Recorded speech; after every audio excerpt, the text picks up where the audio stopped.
Good evening and welcome to this, a special Shelburne Select Board meeting of September 4th, 2018.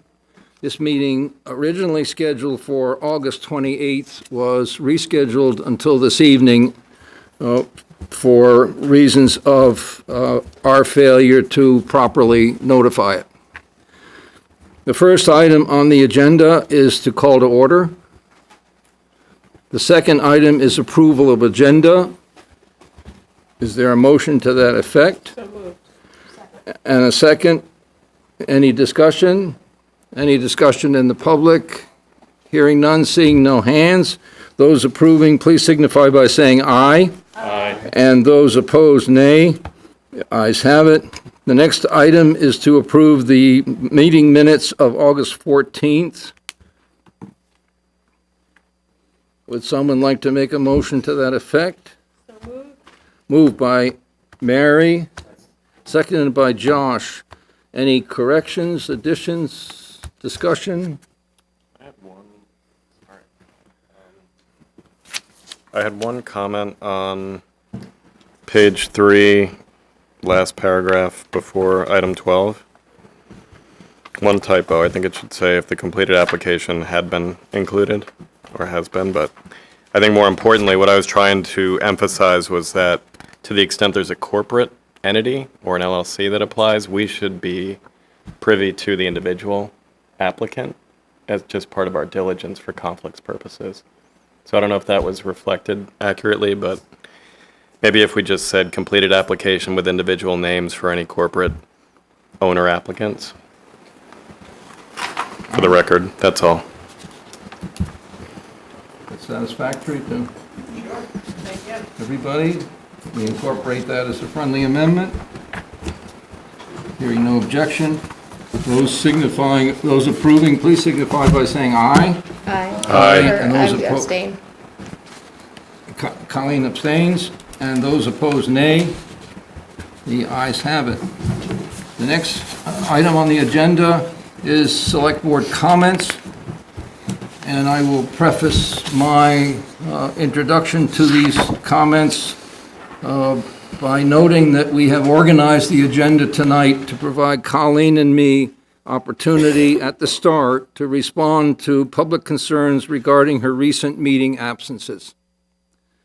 There seem to me to be two questions. First, what explains the absences? And second, what in my role as chair have I done about them? Colleen will respond to the first. Following her, I will answer the second. So, and Jerry and I spoke at length, and we've been in constant communication over the last 3 months because it was anticipated that the summer was going to be a little bit more time consuming or be more consuming of my overall time. And we had made adjustments for that. And so when this came up at the last select board meeting, I think that I was surprised, as was in conversation with the majority of the rest of the board. It was surprising, I think, to everyone. And I could go through each individual meeting and give a reason. For example, there was one meeting in which I was calling in, and the AV system didn't work, and that wouldn't have been a missed meeting. There was another meeting that was a specially scheduled meeting for the approval of the tax rate, and we all submitted times that we were available, and they just chose the one time that I wasn't able to be.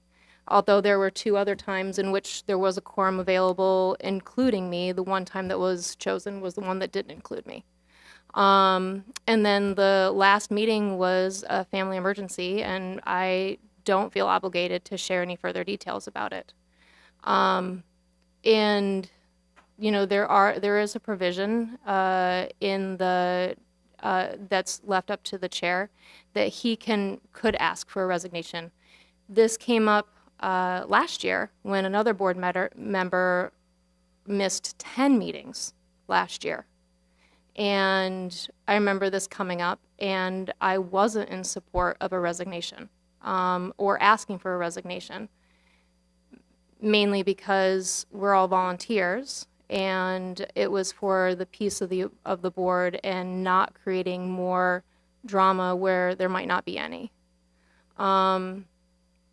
If this was something, the occurrences over the last summer, if I thought that they were going to be continuing, then my response would be different. But I would be the first one, because this is a hard job. and if I thought that I wasn't able to continue to fulfill my role, then I'd be the first person to say, I really just need to have somebody else do this. But I don't think that'll be the case. I'm happy to revisit this in the future, but I don't believe that that will be the situation. And I just want to thank Mr. Zanotti for sending me a very respectful email. It was very nice. Thank you, Colleen. In my role as chair, I have not taken the steps provided for in Select Board rules because I believe her absences resulted from an unusual run of events, both personal and professional, and do not promise to continue. All of us in volunteer service to the town have other lives, families, jobs and professional obligations, personal relationships, and more often than would be welcome medical issues. From time to time, these can weigh on our time and energy and affect our responsibilities to the community we serve. I am confident that any of us, Colleen included, will recognize the point at which it is not possible to continue serving as we were elected or appointed and as we would wish to do, and will take the initiative on our own to resign. I thank you. My preference would be to entertain responses from the public once we have completely concluded the Select Board comments. And if nobody objects, could you wait with those until the next item, which are public comments? So I'm going to briefly but quickly change subjects, and that is to recognize, as we try to do in all cases, the exceptional work that was done for Shelburne Days by the Rec Committee, Betsy and Sue, by dozens and dozens of others I won't begin to name because you'll not include everybody, but start with Peggy maybe. It was a glorious celebration of what we are, and we can't, those of us who enjoyed it and didn't do much other than just enjoy it, should be the first to thank everybody who worked hard and attended it and helped with the event in so many respects, right to the fireworks at the end. So on behalf of all of us, and there are numbers, others of us may comment as well, we certainly thank everybody that had anything to do with Shelburne Days. Are there any other Select Board comments? Josh? Just to thank everybody for accommodating the meeting change and all, if it caused any confusion. I'm sure we're all sorry that happened, but we're just trying to follow our responsibilities toward the open meeting law. So thank you. I just want to follow up on Colleen's comments because I did receive questions from some folks, and I'm glad that Colleen's here tonight. And before I was even thinking about it, I walked past the other meeting room, and there's a whole bunch of volunteers in there right now. I don't know what committee that is, but I walked past and I thought, boy, we live in such a wonderful community where there's so many people volunteering their time to run this town, and we should all be so lucky. And I think we all do need to recognize that some of us do have full-time jobs, and speaking as someone who's worked full-time as a mother, I think I know what a hard job it is to work all day, deal with your kids, and then also volunteer. So I'm glad to get an explanation from Colleen, because I think the flip side of the coin is there should be 5 people sitting here as often as possible. But if it doesn't affect the workings of the board and it's temporary, so I think the question was one that made sense, but we're all here volunteering, and if it's a temporary issue, and and it doesn't impact the board at all, I think we need to just recognize that we're all just trying our best. So I just wanted to add that comment. Also, Mary Ann, who does minutes, became a grandmother this last week. So I wanted to give a shout out to her and say congratulations for that. And also, Shelburne Days was so much fun. And I hope everybody had a chance to participate in some of it as I did. And so thank you to the town for putting that on. Jamie? Just very quickly, I wanted to really just re-express my concern, and I think it's a collective concern over the recent traffic-related incidents, particularly involving cyclists, one being on Harbor Road. There was one here on Filer Road last week. They've been well publicized on Front Porch Forum, and really just to reassure the community that we are very much laser-focused on this issue. It may not be on every agenda, but trust that we are very committed to addressing this, and there are a lot of different ways to go at this, as we've spoken about at multiple meetings, but really just wanted to ask people to slow down. It's not a Shelburne problem, as we know, but it's troubling when we see these posts that could very well be tragic. So, thanks. Thanks, Jamie. Colleen? No, that was what I needed to say. You did? Yeah. Sorry. No, I'm good. Is there Great. discussion on any new item that we've introduced, or how about we go into public comment and you can respond to the statements we've made, which I know some of you are interested and prepared to do.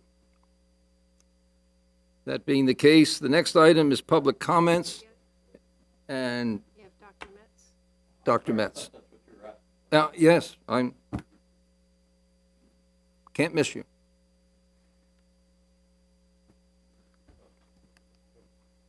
Say again.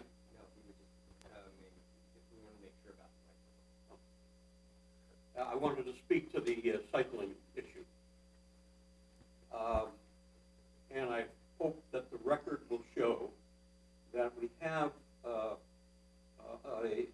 living in Shelburne as a retired police officer, the gentleman that initiated the study of safe bicycling in this area with a focus on specific problems in Shelburne. And I would hope, and in conversations with this gentleman, I would hope, I learned a lot about some really dangerous spots specific to Shelburne's traffic pattern. The name of the gentleman I'm referring to is Mr. John Welsh. John Welsh, W-E-L-S-H, who is a resident of Shelburne and a retired police officer. Many of you may know him, but he crafted the original bicycling ordinances and ran an educational program for bicyclists for a number of years here in Shelburne. And he's the most knowledgeable person I've ever spoken to about specific traffic problems, problems specific to bicyclists in the town of Shelburne. So I hope the record will show that name and that the town will call upon him when and if we want to do something about this situation, because there are some dangerous places in this town for bicyclists. Thank you. That was very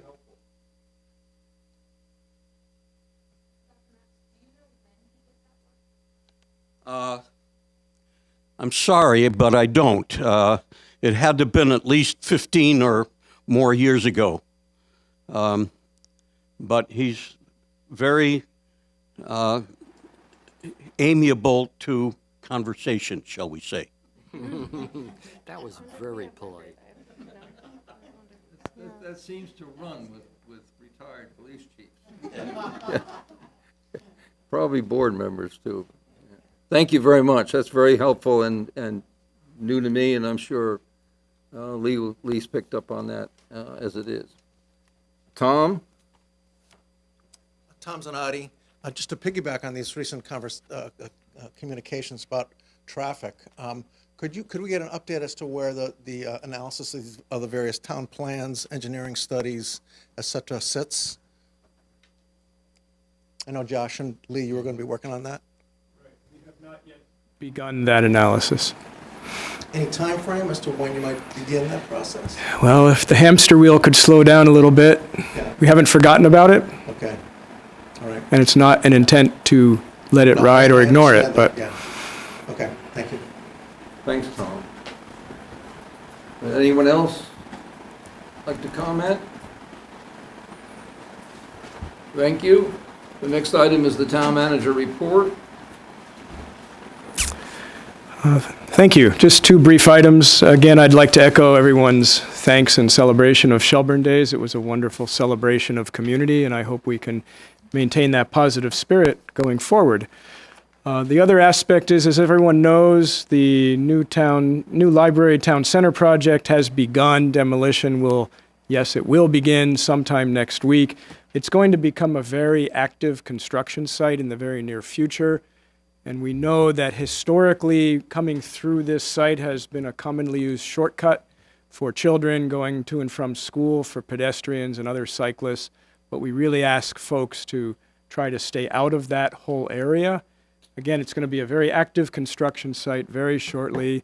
The fire department has much more constrained access than it's used to having. And if folks do insist on coming through here, please stay on the back side of the orange ribbon. The best and safest approach for everyone, of course, is just to stay on the public sidewalks that we have on Shelburne Road and on Harbor Road.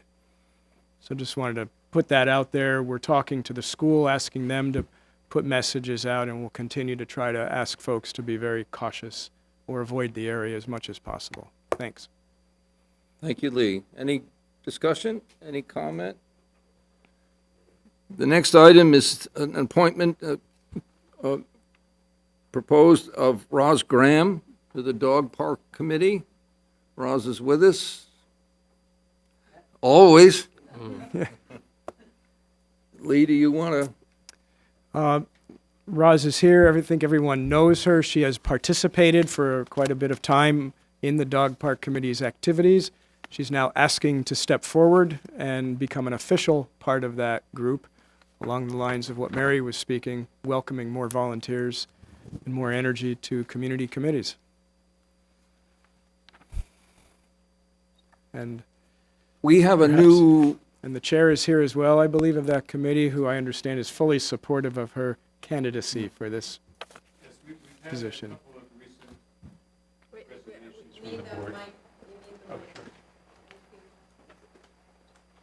thanks, we appreciate that. I'm Bob Owens, the chair of the Dog Park Committee, and we've had a couple of resignations recently, and Roz has been a very active supporter of the park, a very active friend of the park, and when the chance came, we offered her the position, and she agreed, and I think it's going to be a great positive energy for the committee.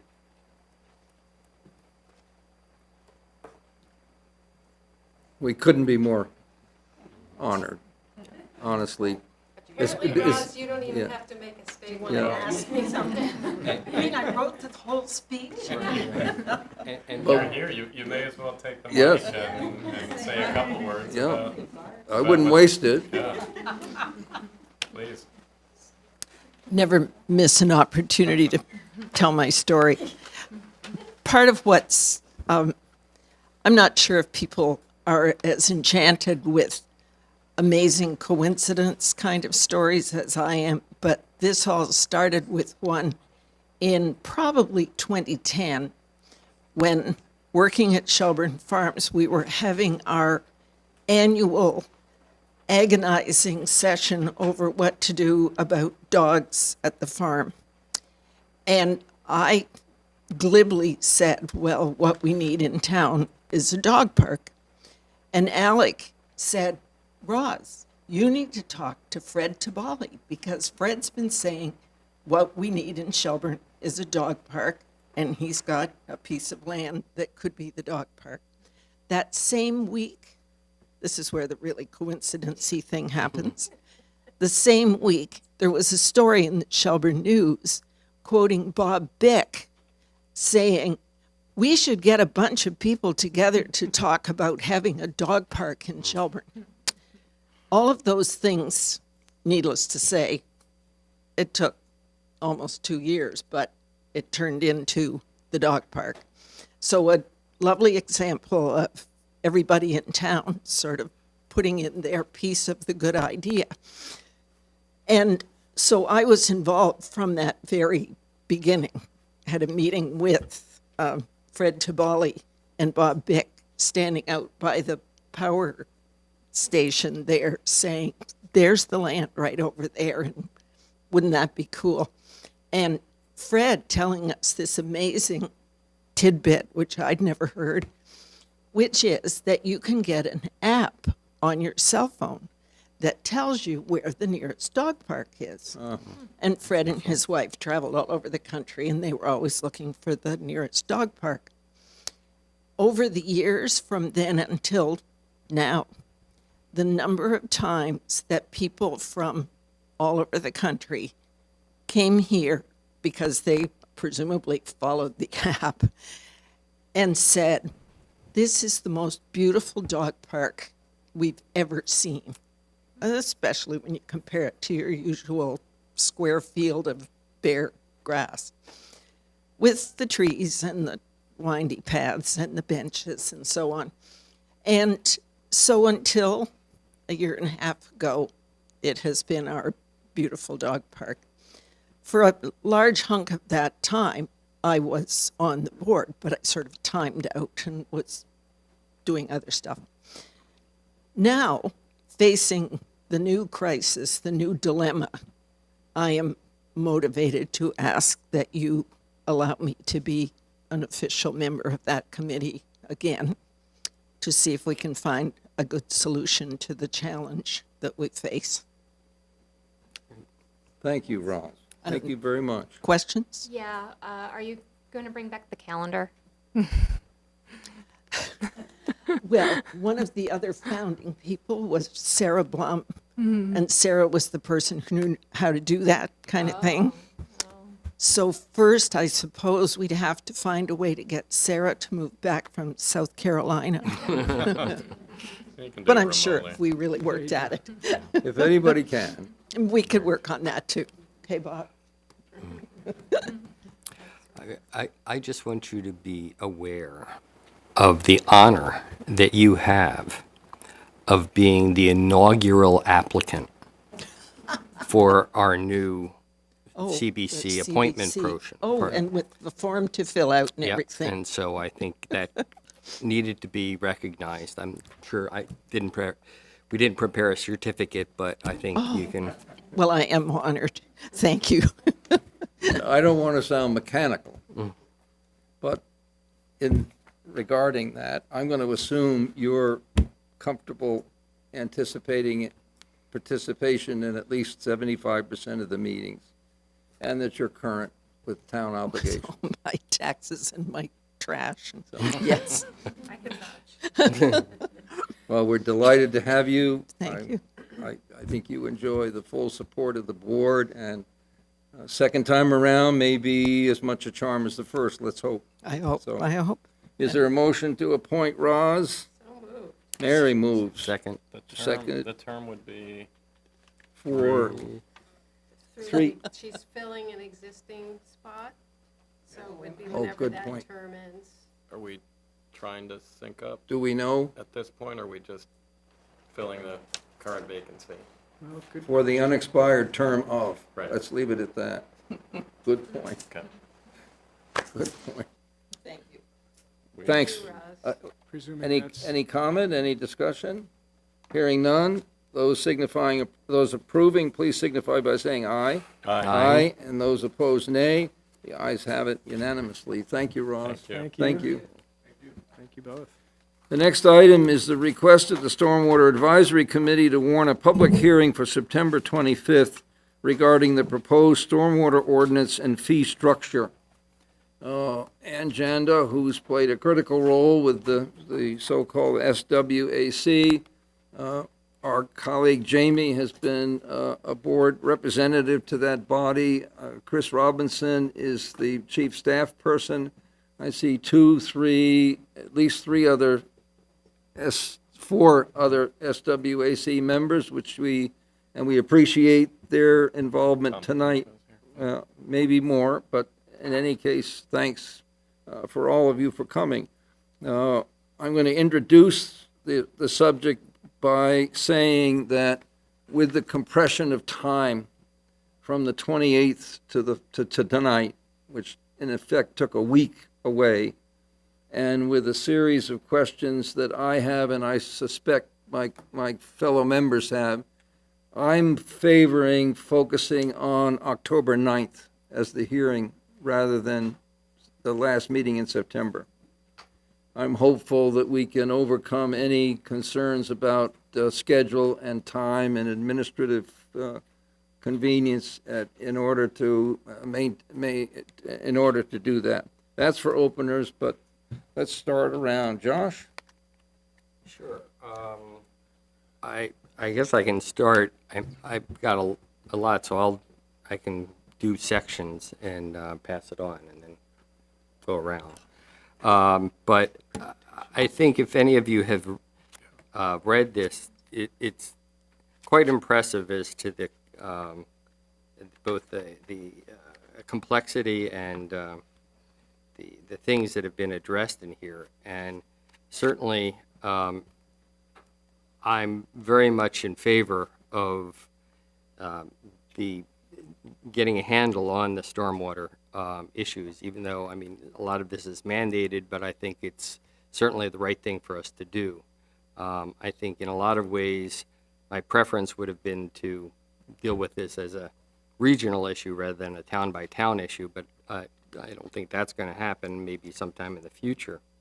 But I think that there are a number of questions that I have. Some I've already talked about with Chris earlier, and then as I went through it again today, found more things to have questions. So a lot of the things I have are clarifications, and I apologize in advance if I've missed things or I haven't made this, haven't put two and two together. So I think the first thing I'll start with is just my comments about the beginning part, which is easy, which are the definitions. And definitions are always useful in a policy document like this. But in some ways, and I was amazed at the thoroughness of all the definitions there are. So that has good points and bad points, in that sometimes it appears that there overlap. And for those of you who haven't seen it, it may be worthwhile just to chime in if need be. But for example, there isn't a definition of impervious surface, which I won't read, but it's quite inclusive. But whenever I see something like this that says X, Y, and Z, but not limited to, I really get concerned about what that not limited to is. I think this definition, it sort of covers all the bases.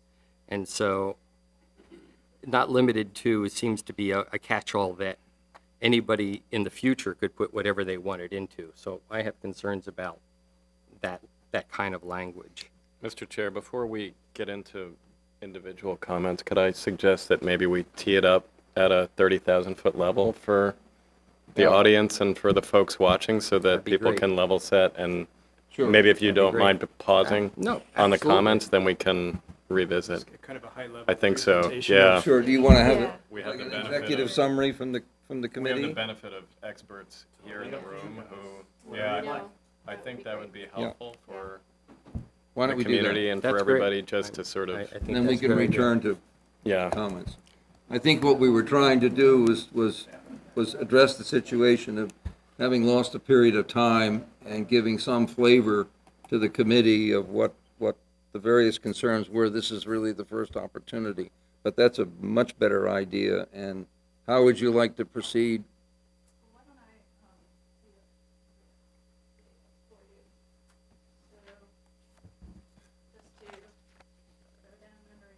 Yes. I came to you and asked for more time to work on creating a stormwater utility. And can you scroll back even further based Sure. on public comments or comments I've received from the public? A little bit more history about why we're even doing this would be helpful to people who are interested and are just dialing in now. Right. So we're not doing this just because we know it's a good idea. That's it, or we're altruistic in any way. The EPA has regulations having to do with the lake, which these guys can go into in a lot more detail than I can.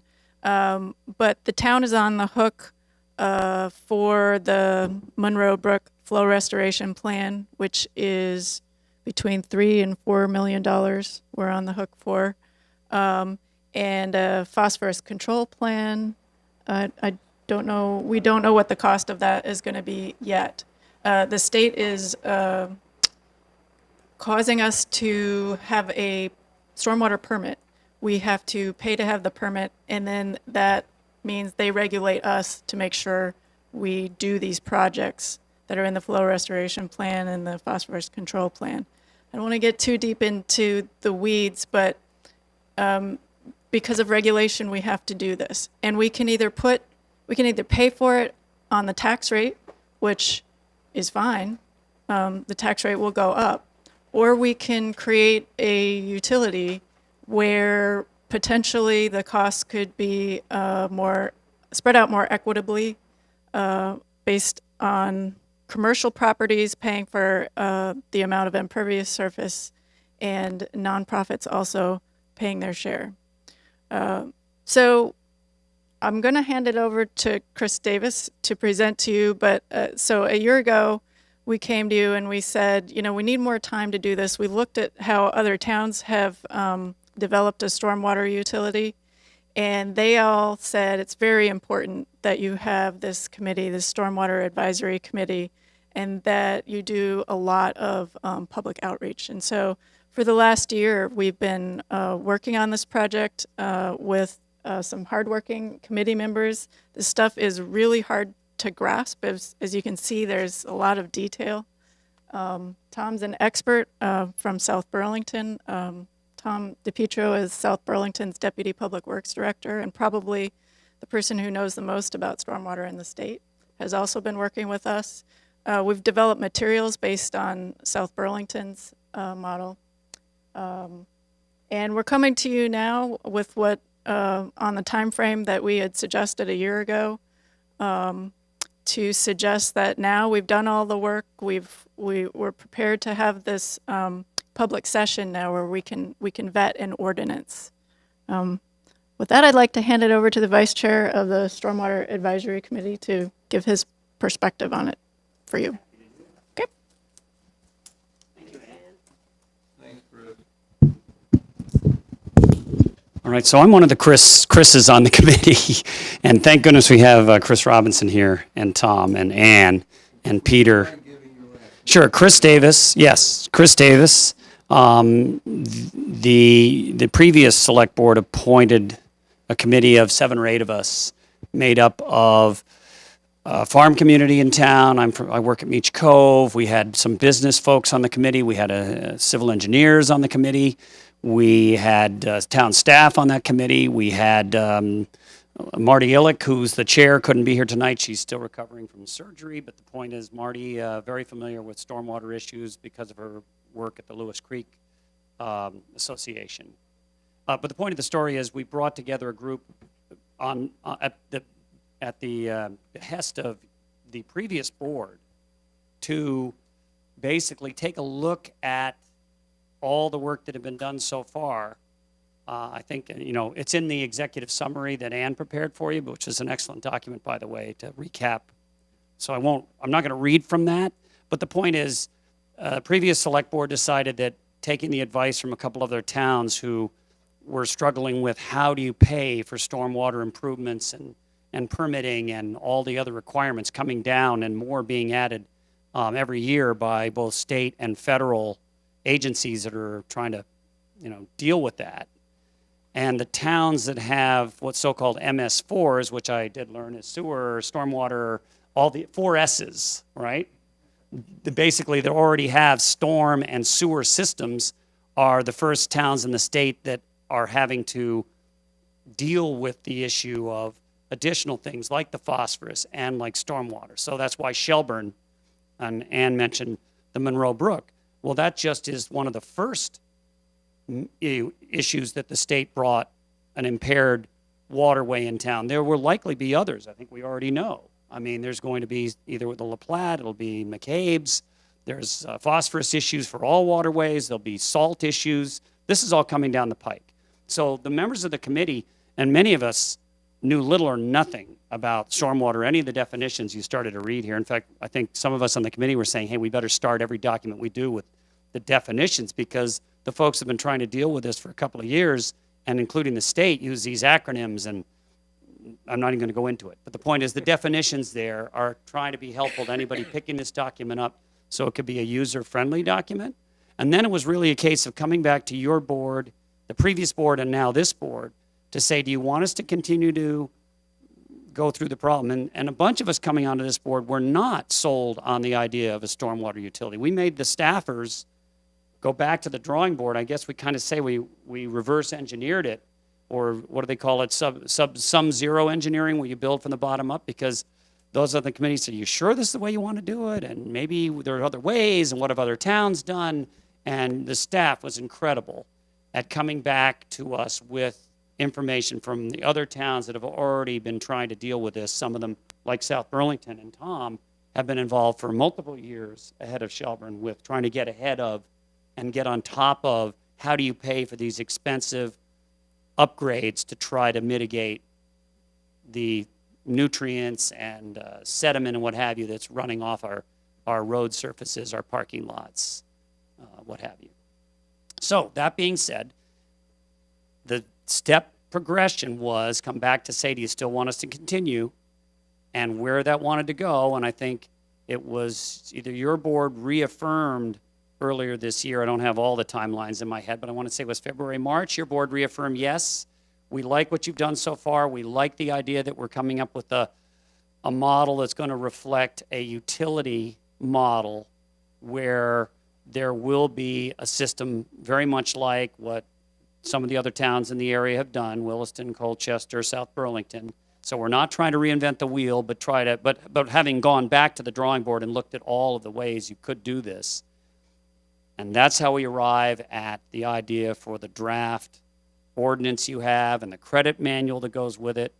And I think the executive summary kind of spells it out, that the manual and the ordinance is designed to be a package to deal with what is it, how is that going to work, how's it going to be administered, how's it going to be paid for, and try to answer that, what if there's an issue with it, what if somebody has a question about their assessment, and then we could drill down into the details. But basically the idea is you have a fairly comprehensive package here to then go forward at whatever time frame your board chooses to do that.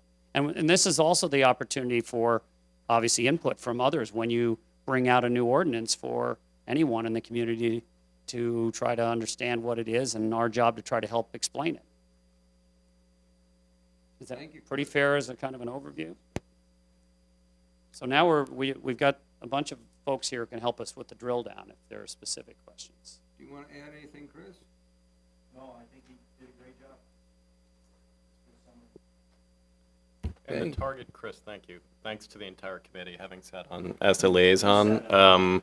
Yeah, I mean, they've really just put a ton of time in, and they're recognized experts all around, and thank you on behalf of the select board for all the effort to date.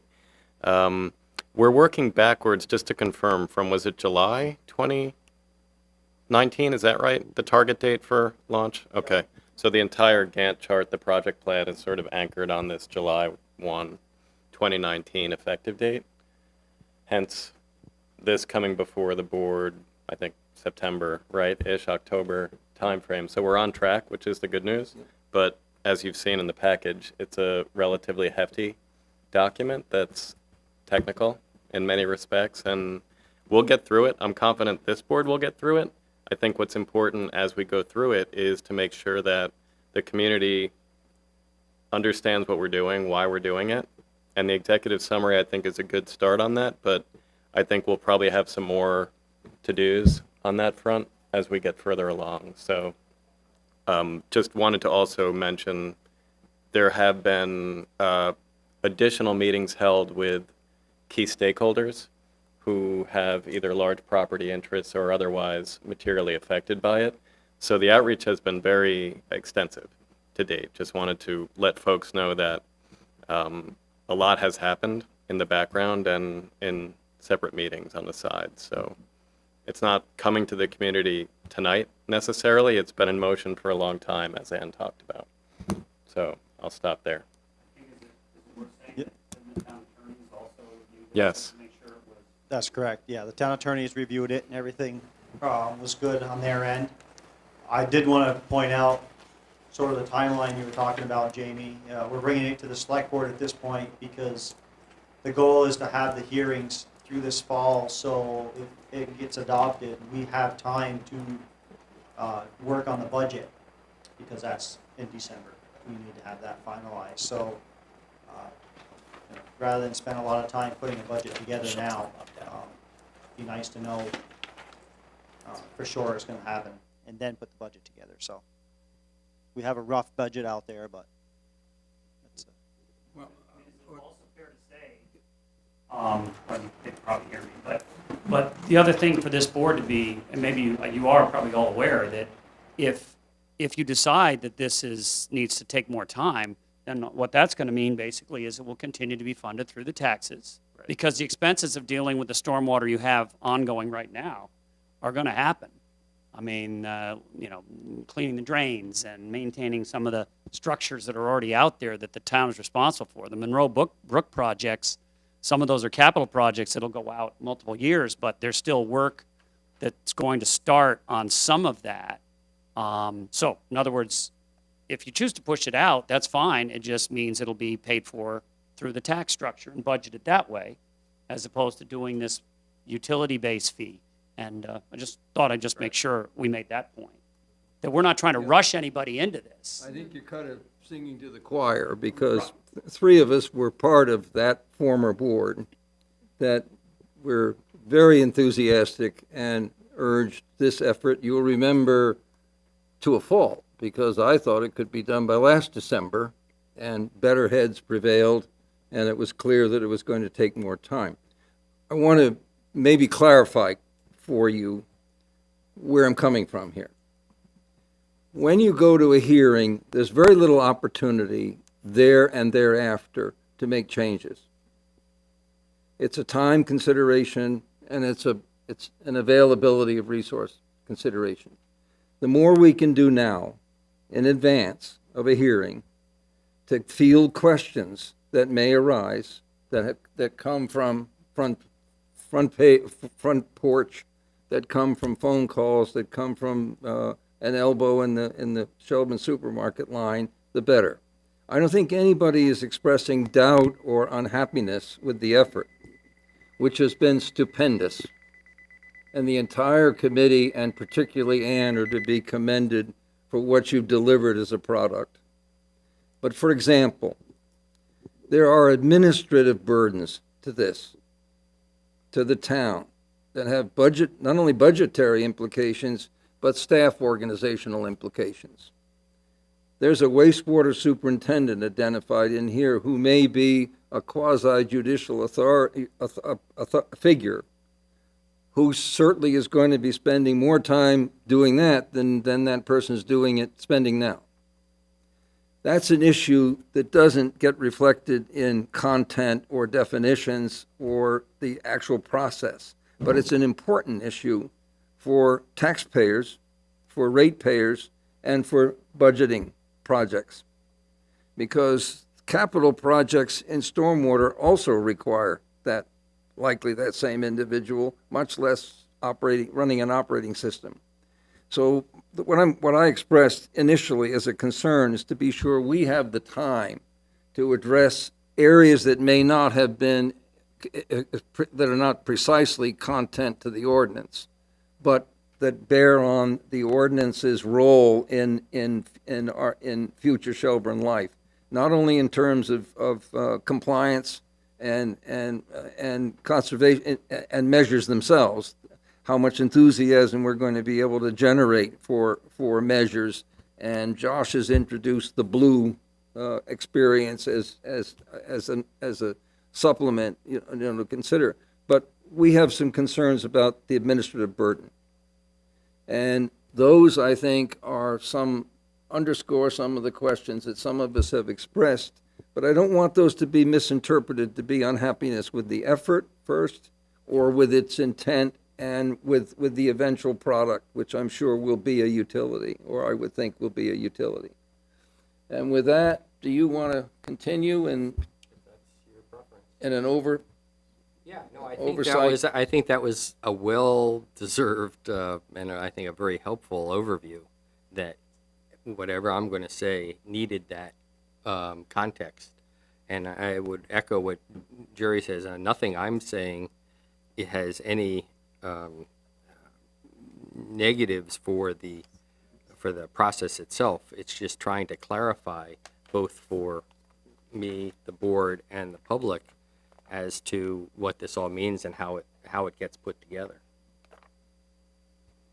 So I don't know where I was. So can I just one comment? Because this agenda item was scheduled for 5 minutes, and I thought we were preparing to warn this as a public meeting. And I know what you're saying, that once we go to a public meeting or a hearing, then less change is able to be made. But I'd almost rather start that conversation there, because that's when we're going to get the public comments. And even if we had to continue that hearing, I'd rather keep it at that date, only because I'm sure we're probably, the fact that this meeting was supposed to be last week isn't anybody else's fault. And so they might have already been planning on being at that September 25th meeting, and specifically to discuss this. And just starting that conversation then, I don't think is going to delay the process or harm the process. I actually think it's probably the healthy way to go. Well, I think the difference might be that there are some things I'd like to see produced as explanatory materials before we have a hearing. I'd like to see the administrative burden in some detail. What are the staff? What's the claim on staff? Does existing staff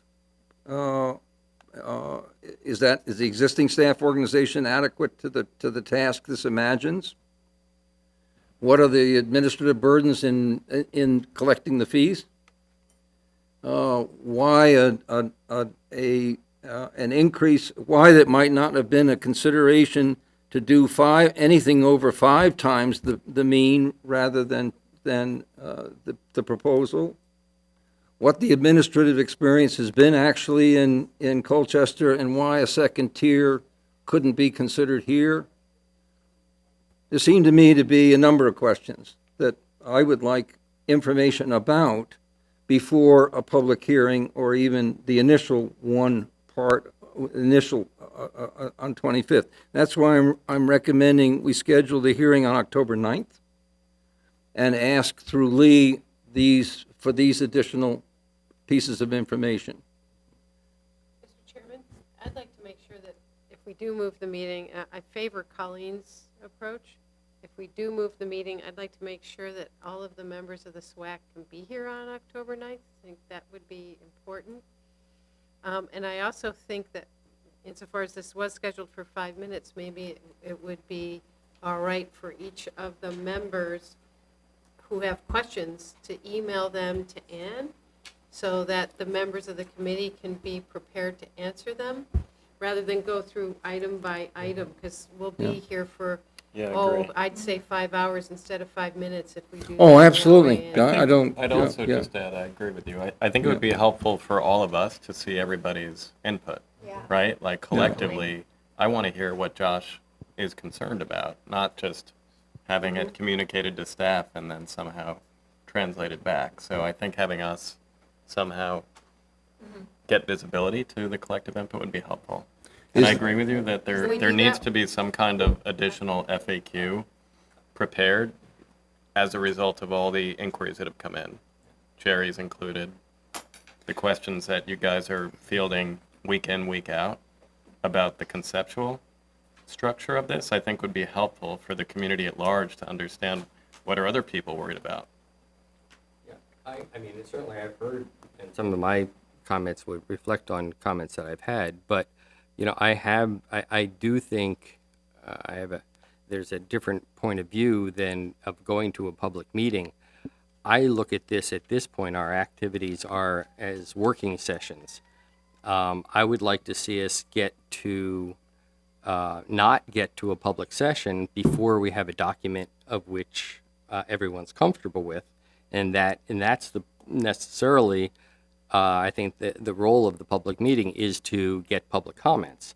However, I think as this is a draft document right now, I think there are lots of bits and pieces that should be reviewed and considered before we get to the point of having a public hearing, because then we get to this situation where, and it just becomes an administrative thing, is if we warn a public hearing and then that sets in motion a time, and then if it has to be redone again, then that delays it even more. So I'd feel much more comfortable if we had a document that we were comfortable with before we got to the point of scheduling a public meeting. And I mean, certainly, as you said, this, you know, I could probably take another 15 minutes, 20 minutes, half hour, going through all the items. You know, certainly, I can see. Well, it takes time to put this into a form to share with you all, but I suspect that's certainly possible. But I'll leave it.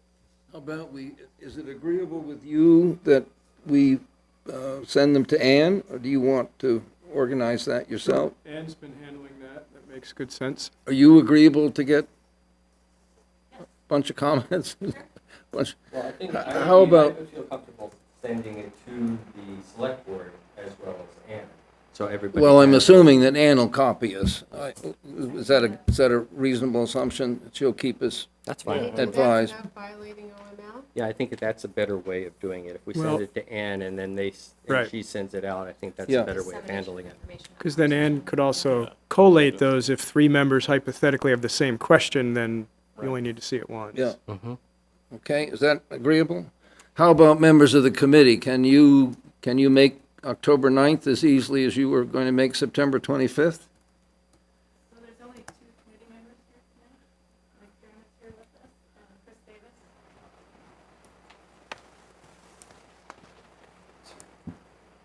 So I don't know if either of you two can make it on the 9th. These are 2 very good representatives. I don't know that we'll be able to get the whole SWAC here, but I can field that question to them. Okay.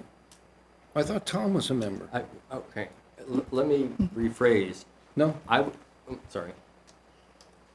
I would like to have, instead of delaying, I mean, I'm hoping that we can send any comments we have to Ann and then back, and then discuss it at the next meeting, The 11th. yeah. and potentially the meeting after that. And so we can arrive at the 9th with a fairly good, comfortable document. Can we leave open the possibility, if everyone feels comfortable and satisfied at the next meeting, the 11th, that we can still warn for the 25th, as Colleen is? I'm not sure if we could meet the warning We have a timelines time- in the a time we charter. have to observe We might be between- able to, but What if we move to warn it for the September 25th, and then if we get to the next meeting and Dependent on, Yeah, on then we what we can- learn on the 11th. yeah, then we can change that. Everybody all okay with that? I guess my question is, do you need all of us to be here on the 11th? Because I'm assuming you'll have questions that you'll want answers to. I think that's going to be your call with Lee, in terms of, as you get the questions, and you'll, I'm assuming, put the resources together you feel necessary to answer them. Yeah, I think some Yeah. would probably just respond via Yeah. email, I right? mean, And not you and Peter, necessarily have to have someone Peter in the may room well here, want to but- be here to respond to some of the concerns, I'm sure, but we'll take your judgment, yours and Lee's, as to what makes the most sense there. Okay. Yeah. I think someone would be helpful. If you guys want to divide and conquer over the course of. Talking about next Tuesday? Yeah. Is that what we're talking about? Yeah. Can you, Chris, Tom? But you gotta make sure these guys are here too. 'cause Yeah. now you're gonna be into I think most technical questions. importantly, Tom's time, I don't know how much. Yeah. Can you be here Yeah, I next, agree. I next don't- Tuesday, Tom?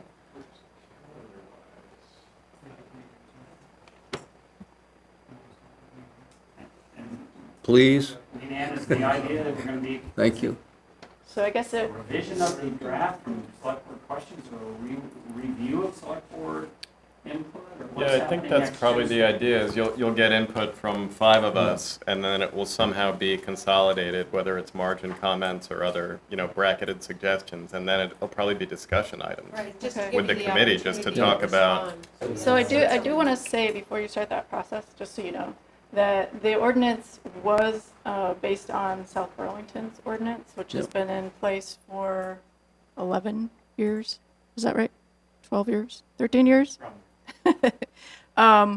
And it has also been reviewed, actually, by an attorney who specializes in that work, who is very familiar with the process that South Burlington has gone through.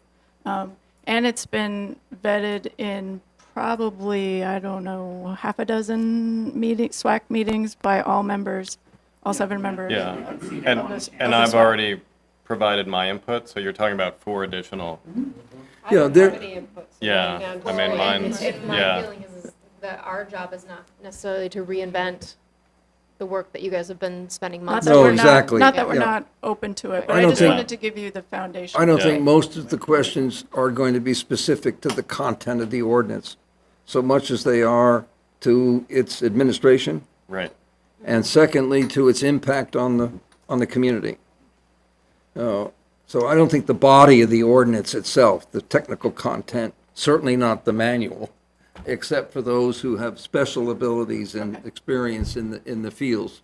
I don't think that's so much what we're anticipating as some other questions, which are ours to deal with routinely. So, but I defer to Lee and Ann as to what resources you think are most useful and hopefully can come next Tuesday. And if the board wishes, we'll leave the 25th, the 20, So, no, Just the quirk in all of this, of course, is the warnings yeah, that by charter have a very specified time frame. correct. Right. So if we meet on the 11th, Tuesday, I think that's too late to get it in the paper that Thursday, so it doesn't get warned till the 20th, which is not a full week before Well, we're the talking 25th. No, my about, we're intention talking is to about move the warning for the 25th now. I right see. now, yeah. Yeah. And then if we, for Okay. some reason Yeah. it doesn't work out, then we Got can it. change it, but at least Yeah. we've warned it. Okay, So, so we and have time to do Yeah. that. I wanted to make 2 comments. One of them is I'd just like to move to warn a public hearing for September 25th regarding the proposed stormwater ordinance and fee structure. Second, Second. seconded by Jamie. And if you'd like to have a vote on that first, that's fine, but I'm just going to make a comment since we have our representative Brumstead here. Yes, Shall we vote? Do you want We to call should. the vote? yes, I think, with all due respect, Jessica, I think we'll vote for those. Colleen has moved that we warn a public hearing for September 25th regarding the proposed stormwater ordinance and fee structure. Jamie seconded. And Jamie seconded. Is there any further discussion? Hearing none, those approving, please signify by saying aye. Aye. And those opposed, nay. The ayes have it.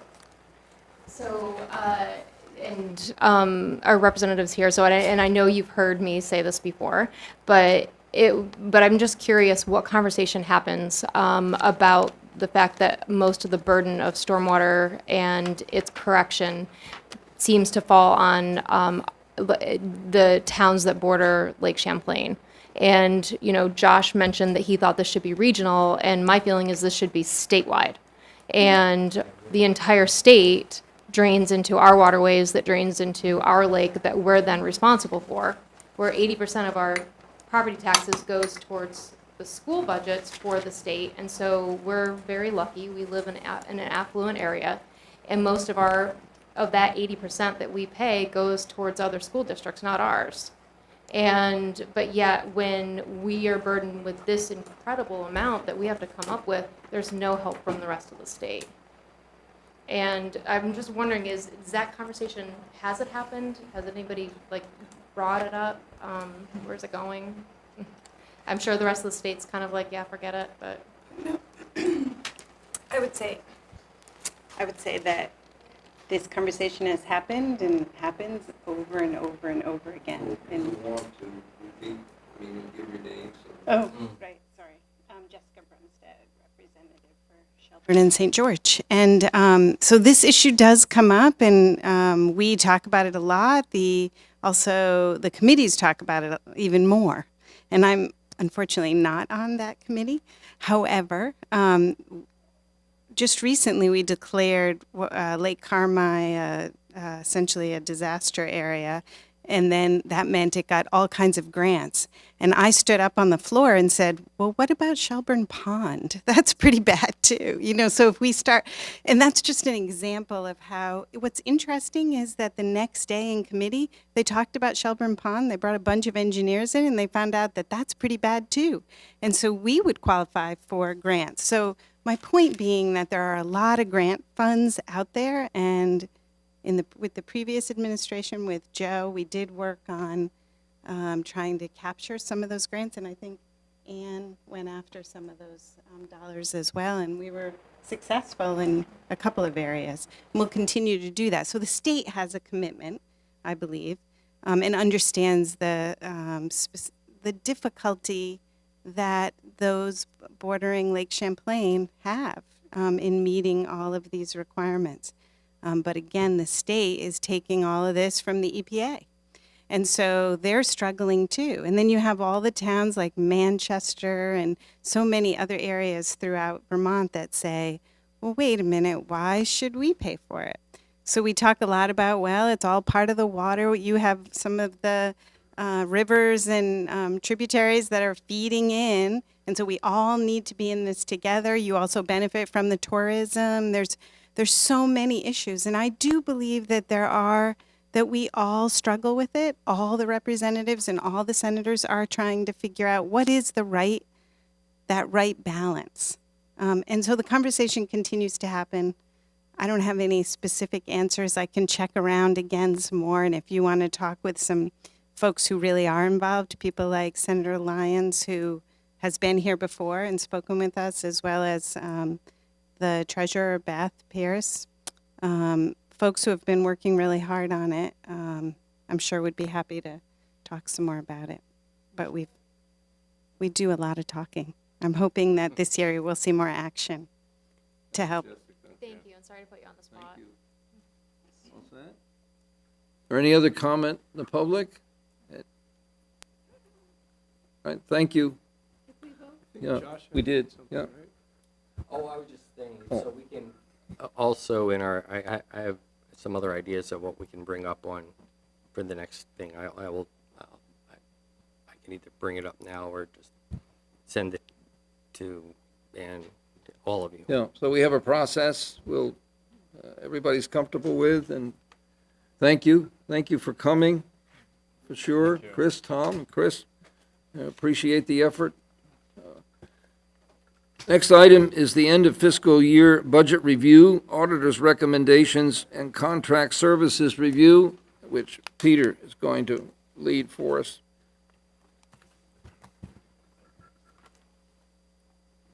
Start out with talking about the general fund, town budget. Still in the process of finalizing numbers before the auditors come in later this fall to go over numbers, but at least a snapshot of where we're at right now as far as the fiscal year that finished on June 30th. The draft that I had sent out to in terms of the status as of that point indicated that our revenues were over our expenses at that point, but there's still a lot of adjustments that have to take place. For instance, the first payroll that we do in July is actually for June, because it's a June work period. That has to be adjusted back. That's about a $90,000 adjustment or so. So just a lot of things that are going on that will still need to be adjusted before we finalize it and the auditors take a look at it. So I just want to make that clear. But there are definitely some offsets here. We talked about the legal expenses throughout the year. Obviously, that's a big number on the negative side. At this point, from what we've booked, it's 195,000 over budget. There was a pay or a contribution from Vermont Natural Resources Council of $20,000 that'll offset part of that for the Second Circuit Court of Appeal case. And also what's happening with that, and Lee can maybe confirm that, but from what I'm seeing, as far as the expenses associated with that case, we are getting the bills for that, but there's also an adjustment to zero them out, so we can see what the activity is, but we are not at this point being billed for that activity. I think that hopefully that's confirmed what you've seen with the legal bills that you've come across so far. But in terms of just where some of the variances are, how did we offset that large over expenditure? I mean, one thing, I'm just looking at the summary page here, but if you look at planning and zoning revenue, that was $100,000 over budget, would have been collected in fees for the year. Two major factors of that, the Wake Robin expansion, the permits that they paid for that project, and also the Rice Lumber project. Both of those had fees that were paid in this fiscal year, which were over what was expected in the planning and zoning department. The manager's office, again, with the transition from Joe to Lee, there's been some savings there. At this point, it's about $12,000 under what we had budgeted, again, with some adjustments still to take place. Other areas, there are going to be offsets. You'll see police revenues look like they're way over budget. Police expenses are way over budget. Those are a result of the special duty details that Lieutenant Fortin ran when he was here. He was actually the coordinator for the county to run those. So he had a lot of grant money coming in and a lot of expenses going out as he ran the different details. So it was kind of a wash. Even if you look at the police revenues, you'll see those are over, but the police expenses are as well.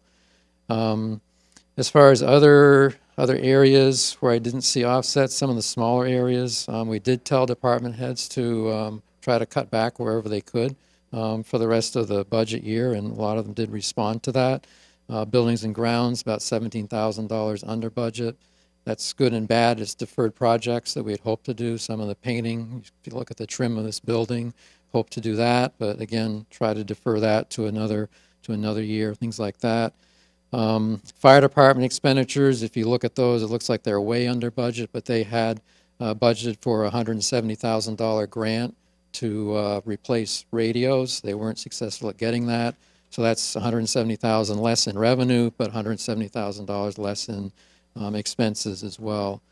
The highway budget looks like, if you look at the summary, it's pretty close to being on target, but we did get an unbudgeted $78,000 paving grant on the revenue side.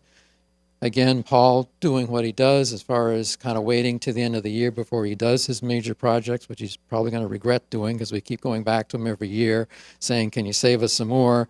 But again, by that strategy, he saved us probably $20,000, $30,000, $40,000 in highway projects that he's deferring. But again, deferring means some projects that he really wants to get done aren't getting done and being pushed to the next year. So those are kind of the high points. Again, there's a lot of offsets where you see us over in revenues. You see the expenses kind of matching that. But again, I think we're cautiously optimistic that we're not going to be looking at certainly a $200,000 deficit at the end of the year. Again, thanks to all the department heads that cut back and some of the other factors that turned in permit fees and things like that.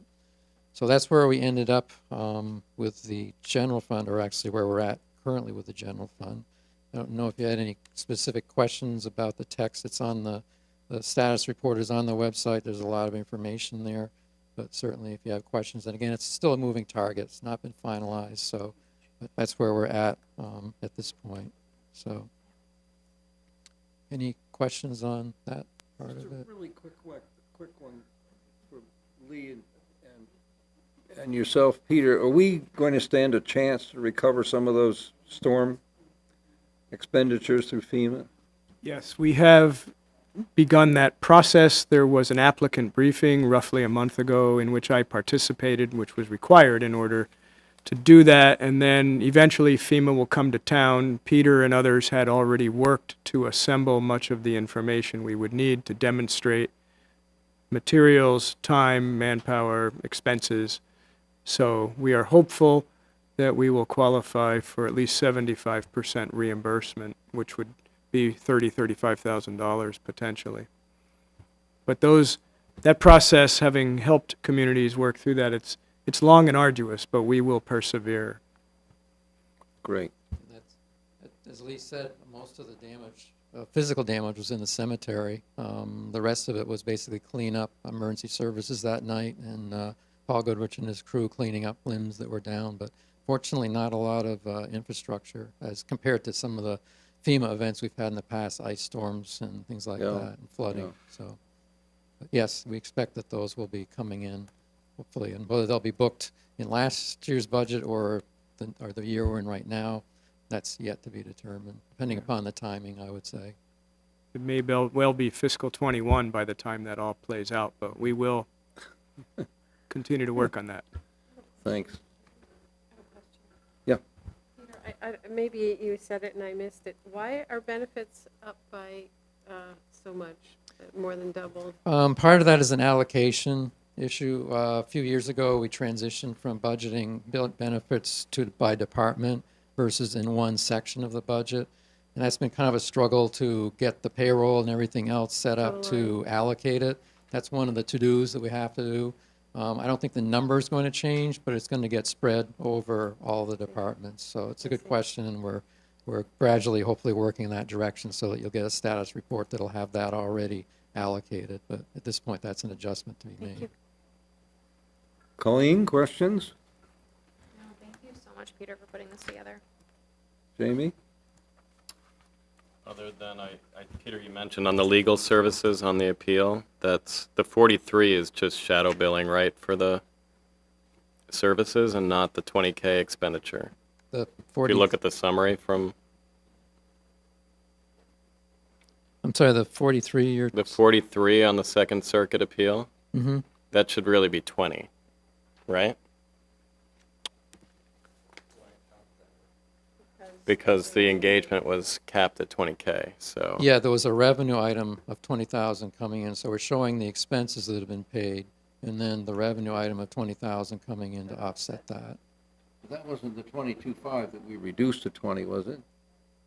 No, that was the VNRC contribution that came in, the 20,000. Okay. Okay. I'm still confused about that. So the 20 nets out against the 43? That's what you're saying, the 20K Yeah, I'm still not following where you're at. If I'm on where the 43 is. summary of legal services provided by Oh, town okay. attorney? I'm sorry. Yeah.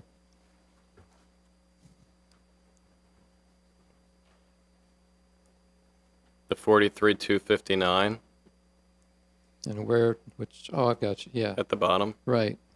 Yeah, so the up above where it says credits, there's on the third or fourth line down, I should have put that closer to the case. But 28, you see yeah. 28,000 coming Yeah. in. That's a combination of the VNRC and the write-offs that had happened so far. Okay. That would still bring it down to expenses in the 20,000 range. And I think those are, yeah, it could be an issue again with the netting part of it coming off to offset that. But the bills that I've seen, they're fully being, the charges are fully being reversed.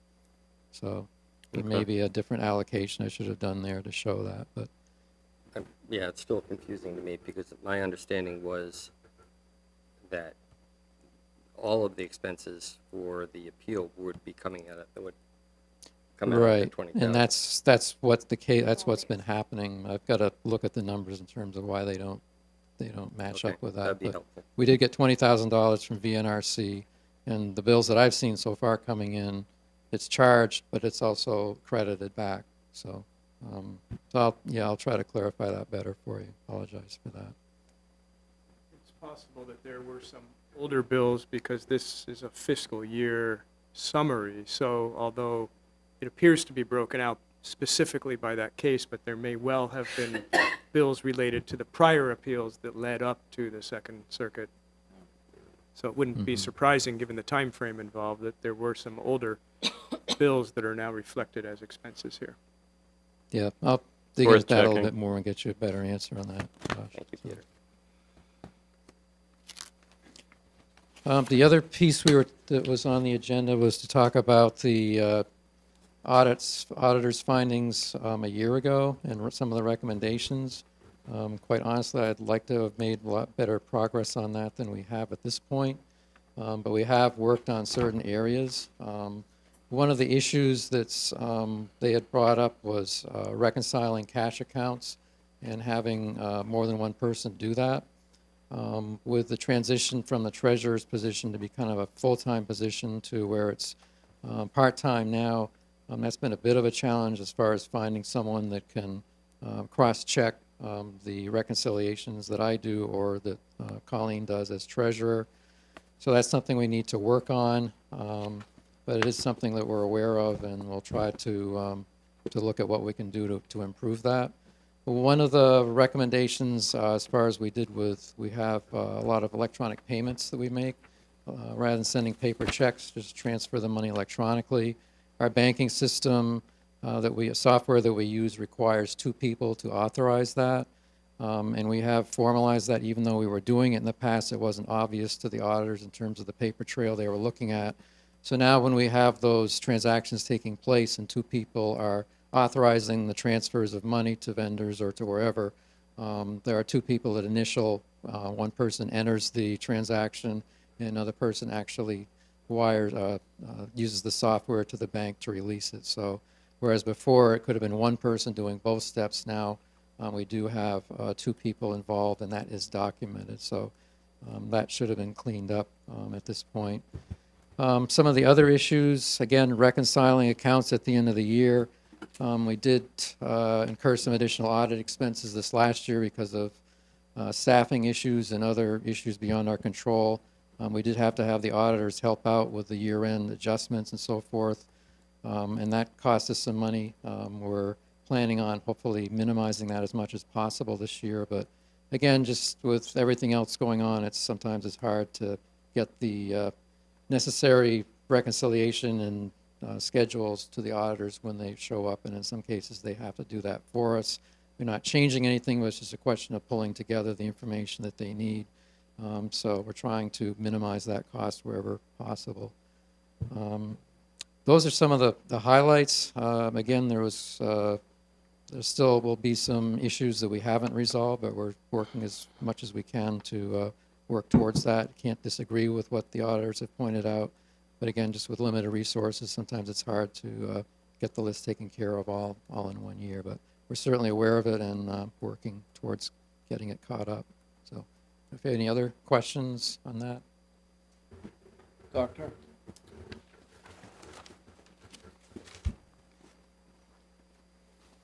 I'm not sure that I'm speaking only for myself, but I must say that the whole legal situation with the fees credited back and not charged seems quite murky to me. It's anything to me. I'm an amateur, of course, at these things, but it seems far from clear as to exactly what will be charged, what is being charged, and what hasn't been charged. And when one tries to come up with a number of what the legal charges to the town of Shelburne has been by the contracted legal firm, it seems to be very difficult. There's all these ins and outs, and it's anything but straightforward. And I'm hoping that there's a plan for actually understanding, for townsfolk to actually understand what the legal charges to the town are, so that it can be assessed as to whether or not we're getting, if you want to put it that way, whether we're getting our money's worth and whether we're getting the services that we're paying for and whether we're getting the services that we need and want. So I'm far from satisfied. I'm not quibbling with the numbers you have on the paper. I'm just saying that to me, the picture is murky. That's the only word I can use for it. if I could answer that, and I don't know if this answers your question completely, but I will tell you that we are charged with every month, one of us has to go in and sign for all of the checks. And we're given huge folders of all of the bills and what's been paid, and they're all listed. And everybody does it to their own satisfaction. But when I'm looking, and then I look to see what the legal bill is, and I look to see, and it's itemized. Everything is itemized, and it's whether it's a 30-minute phone conversation with the town manager regarding such and such issue, and it has an amount. And I've already seen the ones that have come through that have said preparation of something memo, Second Circuit, and it shows what the amount would or should be, and I'm assuming it's for their own tax purposes of what they write off. Owning a business myself, I do the same thing. I have to at least account for what I've given away of my services. And, but everything is detailed. Like, I was actually pretty impressed. And there was one item that, the legal services, I felt there was a conflict of interest. And so that's specifically what I was looking for. And so I actually had somebody else sign for that particular month, or that particular folder anyway. So I don't know if that helps, but I will say that at least going through there, Peter keeps very meticulous records, and it's not just the legal services, but everything. But it's all pretty delineated. If there's ever a question, he's able to answer it right away.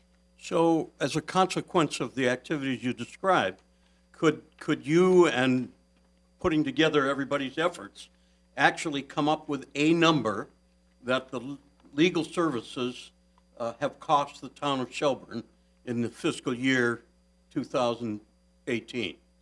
Yeah, I think that's, $171,000. I'm sorry? $171,000 and change. Right, okay. It's a lot. It's not always clear that that's so forthcoming. Yeah, I'll echo what Colleen said. It was my duty to do the last round of review, and I did look at the attorney's bills. First, this is by no way of weighing in. I would say that the rate is very reasonable. It's $165 an hour. That's common to charge nonprofits and municipalities a lower hourly rate. So I think 165 is is by itself a pretty good rate, although the law firm is also on a retainer. I think we pay about $750 a month for that retainer. But I did, because it's been a controversial issue, I did look at the bills very clearly, and I find that the law firm is efficient and specific in its billing. So its billing procedures are good, in my opinion. But I do think it makes sense along the lines of other standards that every client, especially a public party such as us, as the town, should review its contracts with service providers on a regular basis. It is the standard for accounting purposes. 5 years, you switch, because it's a check and balance on the town. Our current contract with the current law firm is 3 years old, I think. You sent it to me. I think it's 3 years old. It was 2015 it was entered into.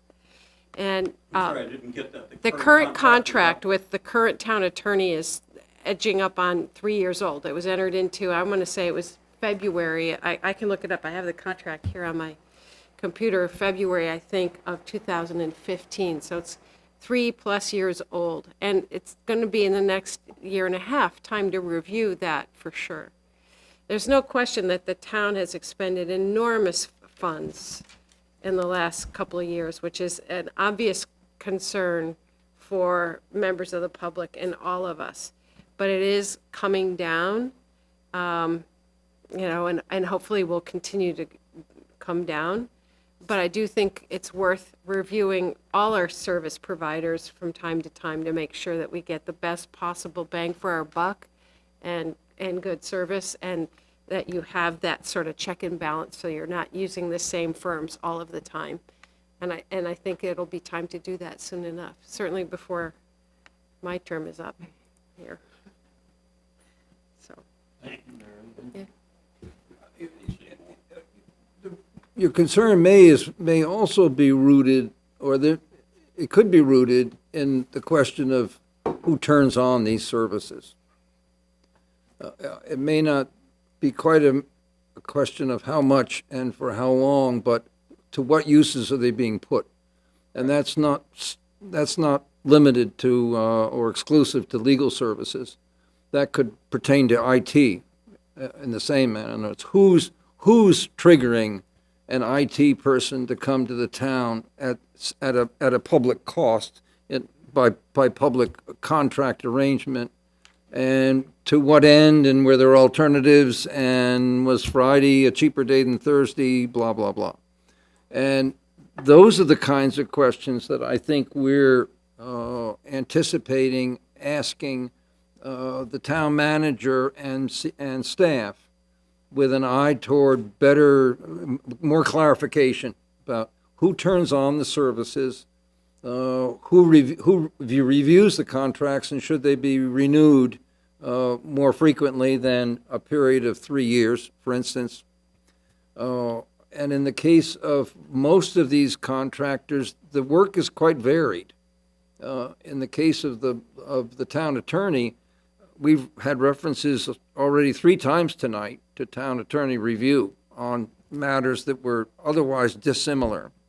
So I think our effort is likely to focus more on controls in the sense of who calls the town attorney and asks them to do X, at what rate, and for what purpose. Well, Mr. Chairman, I don't want to belabor the point unduly, but it wasn't that long ago when in this room, a gentleman questioned the then chairman and said the following: we have made 3 separate appeals and lost all 3. Did you ever get tired of losing? And that was a reflection on the quality of the advice, the legal advice that we were getting. And that kind of a question is not, in my mind, to be taken lightly. Thank you for the comment. I don't think it's being taken lightly, but I appreciate your comment, Doctor. Any further discussion, comments? Tom? And it's just a comment. I'm not looking for an answer. I think some concern is the number of litigations, the number of suits against the rail that haven't, I think, the town hasn't won. The town has lost a number of suits. And the dollar is going up and up and up. So there's a nervousness about what next. And there's a concern of, do we really want to continue the fight? The track record is one thing with the legal decisions with the court system, and I don't know the total numbers, but it's many hundreds of thousands. So I think that's some of the nervousness that some of the town we have, and myself included, as to when is enough, and are we at risk of continuing down this path to lose more, not just legal decisions, but also financially. I mean, I know the town lawyer has made commitments with respect to their billing, and that's great. But it's the unknowns that make. Well, we respect your concerns, but I think this is, I think we're in territory that's inappropriate here. The town is in litigation. That process is ongoing, and any conclusions that are going to be drawn are not even on a calendar at this point, in the best of our judgment. I think any discussion of that was not only be premature, but inappropriate at this time. I think the general matter of legal services, and as with audit, as with IT, are just simply good management, just diligent and attentive behavior on the part of the select board. So my response, and I think most of us are responding to that more so than a particular issue, which which I think any further discussion of is probably inappropriate. Can I make one more comment? Sure. One thing I did notice in reviewing the bills, it seems like it almost, and I think this goes to the point you were raising earlier, Mr. Chairman, it seems like almost anyone in the town, any employee of the town can call up the town attorney and say, hey, I got a question for you. And of course, the town attorney gets to be paid for the services rendered, right? So does the town attorney say, well, did you clear that with the chairman of the select board first, or did you clear that with the town manager? So we don't have that control, it seems, or at least, maybe what I observed isn't accurate, but it seemed to me that almost anyone could call up the town attorney and ask a question. And so I think we need to establish some sort of methodology for that a little bit. We can't be so hamstrung that someone's got a burning issue and the town manager's not here to authorize it. So that's why you need to have that retainer, and most towns do. I'd love to know more about what other towns do for that reason. And I think doing a little due diligence on that might be good to make it a little bit clearer in that regard. But I think you're talking about things that are exceptional, Dr. Metz, that with good governance hopefully won't recur anytime soon. So, Well, just that is a surprise to me, because that definitely wasn't the case before. But I was just asking Liam, like, has that been an issue since you've started? And so he was saying that's a conversation that needs to be had, because it certainly wasn't. In fact, that it was set up that. So there was like a spokesperson, anybody could go to the chair and say, I'd like to ask the attorney a question about this. And then at least there was some awareness of how many questions were being directed right to the attorney. But anything through the staff was, to my understanding, always going through the town manager first. But maybe obviously there's something that needs to be discussed, but. Yeah, I think maybe a point that Mary was making is not so much the pathway as whether a town attorney review of X is the economic preferable and maybe not required alternative to looking at an ordinance that's in place, that's been vetted and approved umpteen times, that wherein there may be the answer. Now, it's an interesting problem because we've had experiences ourselves of any number of kinds.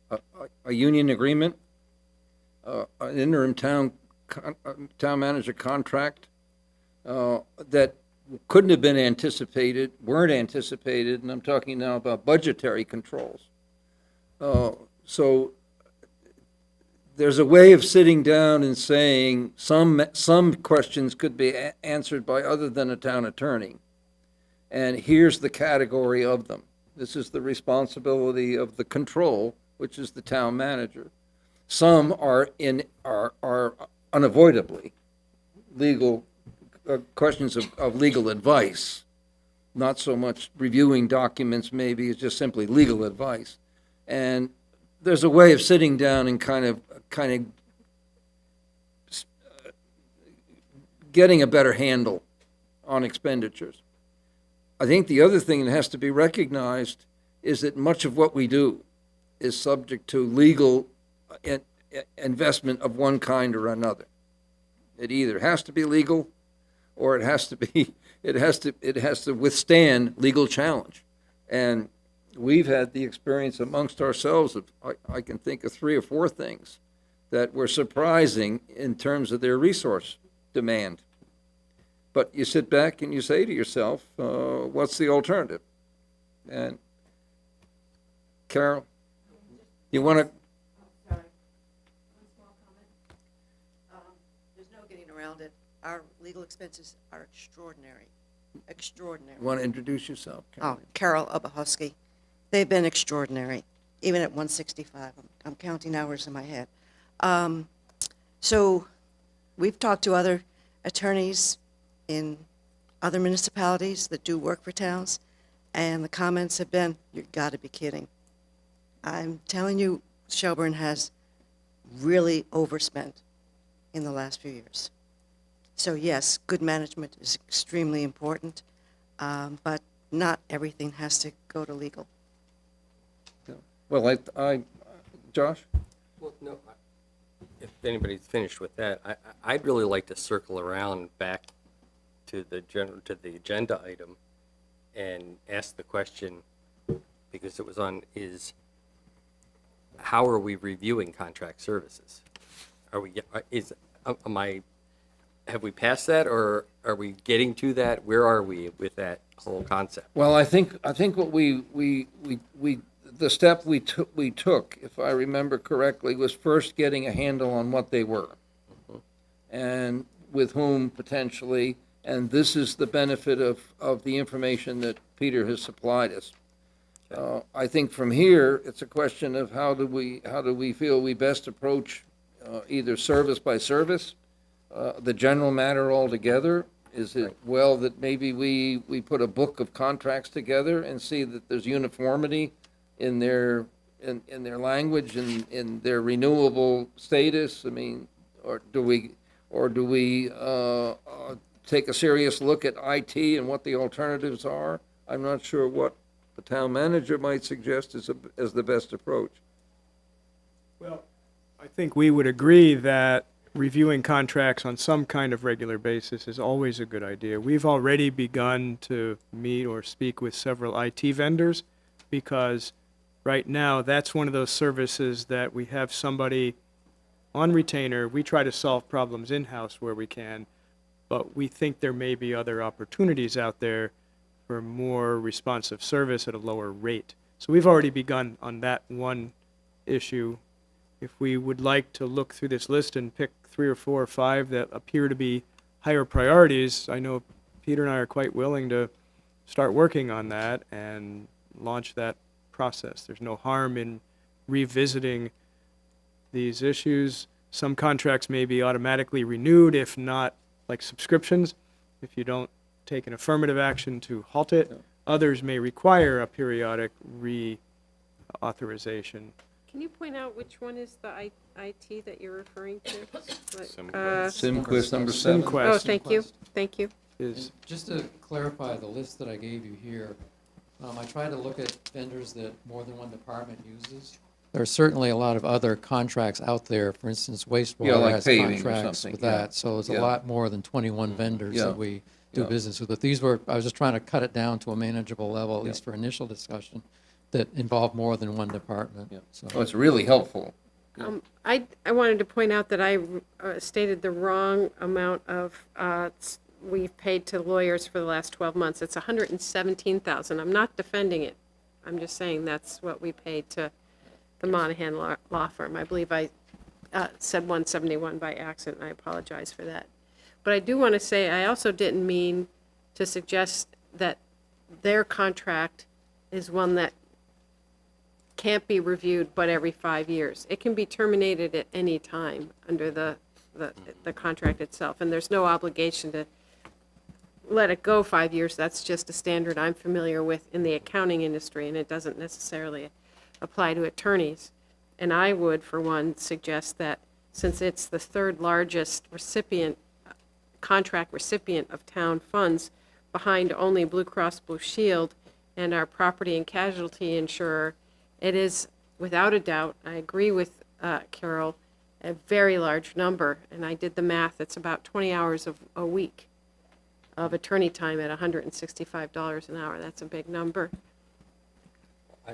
I would tend to agree with Mary. I mean, and given the discussion we've had, and I remember also seeing the contract that was sent around, that we are no longer have a fixed fee hourly rate for that. And so if it is appropriate, given the things, I would like to make a motion that we explore other the opportunities. I'm not sure the exact way, but I assume going out and requesting bids from other law firms to provide service for the town of Shelburne. to get a sense of what we are dealing with. So I'd like to make that motion. Motion's made by Josh. Is there a second? I'm sorry. I made a motion that, to follow up on your suggestion, that we make request to put out for bid, or draw up a request for bids for legal services for the town. So my feeling on that is currently we are getting free legal services. Whether you do or don't, and I don't think we should go down the rabbit hole, agree with the case against Vermont Rail. Right now we're getting free legal services. So personally, I'm not in favor of reviewing legal services until that case is finished. And supposedly they're going to be up for, I think they're almost done or almost up for oral arguments coming up, right? And then by the end of the year, they're going to be done with anything that the legal team will ever have to do. All right. But right now, we're getting it for free. I mean, like, the idea of reviewing now is crazy. Wait a second. You're having a discussion on a motion that hasn't been Doctor, seconded. please hold. You've interrupted Colleen. Are you? I tend to agree on the timing. Seems premature to me. I also am not comfortable professionally having this conversation in an open session without even letting our firm know that this is under consideration. So I don't think it's the right approach, in my opinion, in my experience, but the motion's on the floor, so I'll leave it at that. I'll second it. And I would like to add, in response to Colleen, I think the process, and we have attorneys here who can inform me, I think the process of writing up a request for bids is something that takes some time, as well as identifying or which would then go through and send it out, receive the information back. So I don't see this as necessarily a short-term, something that happens tomorrow or next month or 6 months, potentially. But I think it's worthwhile to begin the process. I think that the town, given the comments that I've heard, comments that have been tonight, I would like to feel that the town citizens have confidence in that we are getting good legal support at a reasonable cost. And I see no reason why we cannot explore what our options are in this regard. And you think going out to RFP will give them that confidence? Yes, I do. Okay. I'm inclined to support it, Josh, but I'd be concerned about the that large a step at the start. Which large step? I'm not sure we're prepared at the moment to produce an RFP. I think it would take a little time. That's fine. First of all, I'm not sure we know what we think is appropriate legal services. I'm not sure we have any kind of symmetrical setup about our controls. I'm not sure we have any sense of budget cost in a normal environment, and unfortunately, we haven't had that.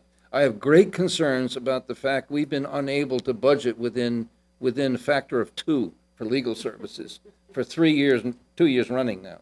We can't go back this fall and budget 65 and print, 180. I mean, that's an insult to the taxpayer and to our own integrity. So I have great concerns there. But my sense is if I can understand your initiative, that we would spend at least a meeting preparing some material and conducting a review of altogether that was not particular to one litigation by any means, virtually nothing of which we can discuss anyway. I don't want to see the thing get off the tracks because we can't discuss ongoing litigation. There are adjustments that are always made. I've had the experience of not call it cases, but activities of a town attorney that are continued beyond their lack of, when their contract is not renewed. There are continuing threads, and that can be managed. But I'm going to support it if you're comfortable with the idea that we spend a little time. And my motion was exactly that, was to start the process, to begin all of those items that you. To initiate the review. To initiate the Yeah. idea and the discussion of what we want, what would we put in an RFP, what are the important processes, how does what do we envision for a acceptable degree of legal services. I think all of those things have to be identified and discussed before you would get to that RFP Yeah, process. I just that don't. wasn't your yeah. motion, though. So your motion was to ask for an RFP for legal And- services. And yes, and I think that it was what I'm saying, is that begins the process.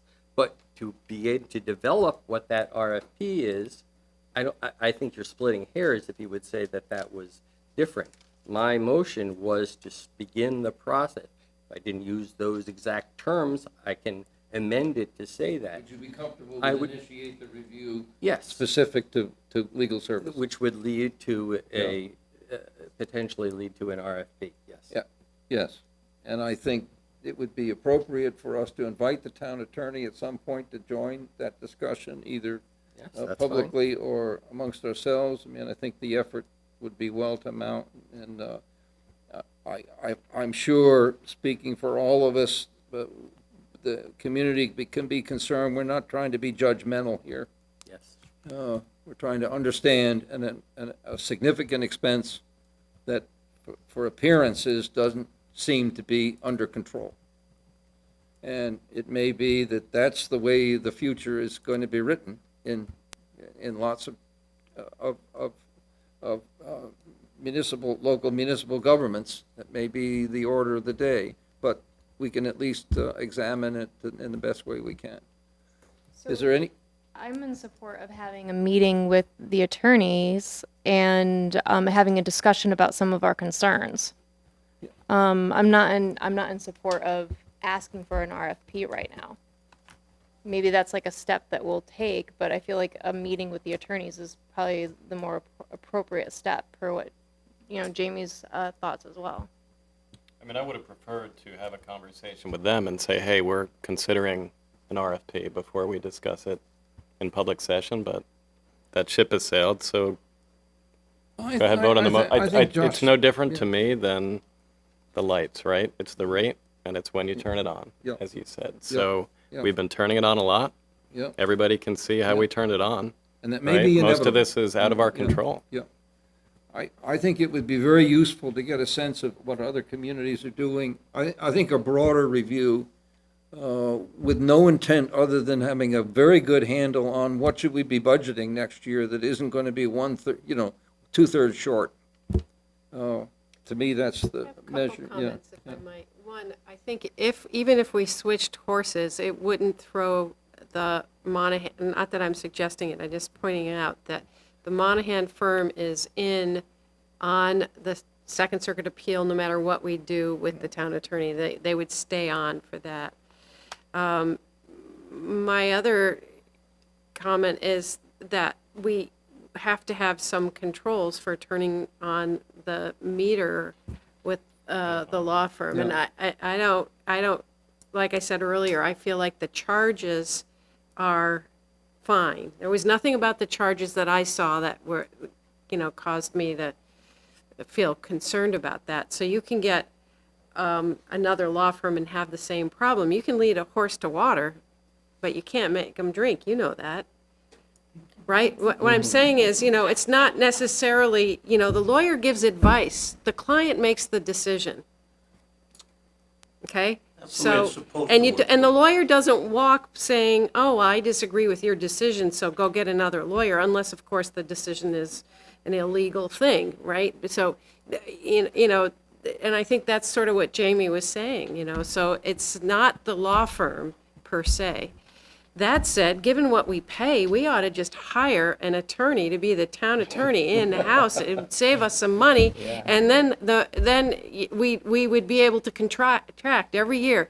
Oh, we know we're paying the town attorney $120,000 a year with benefits. It's $150. Bingo, you're done. Because that attorney has to go to work to get that paycheck. If that means coming at night or doing an extra work on a brief, it's the same paycheck. So That may be an outcome. I mean, it's certainly, Conceivably be an outcome. Love the discussion. Yeah, I'm confident that Josh is not advocating some immediate dramatic action that would not involve serious discussions and with the town attorney, who will have their own views about what a cleaner, more economic control system is, I'm sure. And in that case, is there further discussion? Any further discussion from the? Lee has a comment. Just one suggestion, if we were to go down this line. I had been approached by an independent insurance agent who had suggested that we might want to revisit our property and casualty insurance, that there may be possible significant savings there. The only reason I raise it in light of the motion is apparently if we were to even consider revisiting, and I'm not suggesting we don't receive excellent service and loss control from our current insurer, but apparently there's a contractual provision requiring notice to them by September 30 if we were to consider making a change. It doesn't bind us to make a change, but not notifying them binds us to continue. So I only raise that. Again, I'm not suggesting that we don't already receive excellent service, but I just wanted to make you aware that if we were going to revisit legal services, does it also make sense to revisit some of the other higher cost numbers? Maybe we decide what we have is great and we stick with it, but just wanted to make you aware of that. I'd be happy to respond to that as a board member, Becky. Maybe not. no, I think that might be a conflict. In some detail, with some enthusiasm. Anyway, no, I think it's a good point. I think if we establish as a regular board thing, scrutinizing our town commitments in the form of contract for a variety of services, some of which might be better performed by staff, some of staff services might be better performed by contractor. It has ramifications in just simple good management and certainly in budget. So I think, and that's the spirit, and that's the grounds for embarking on this first one, which deserves some prominence simply based on the amount of money involved.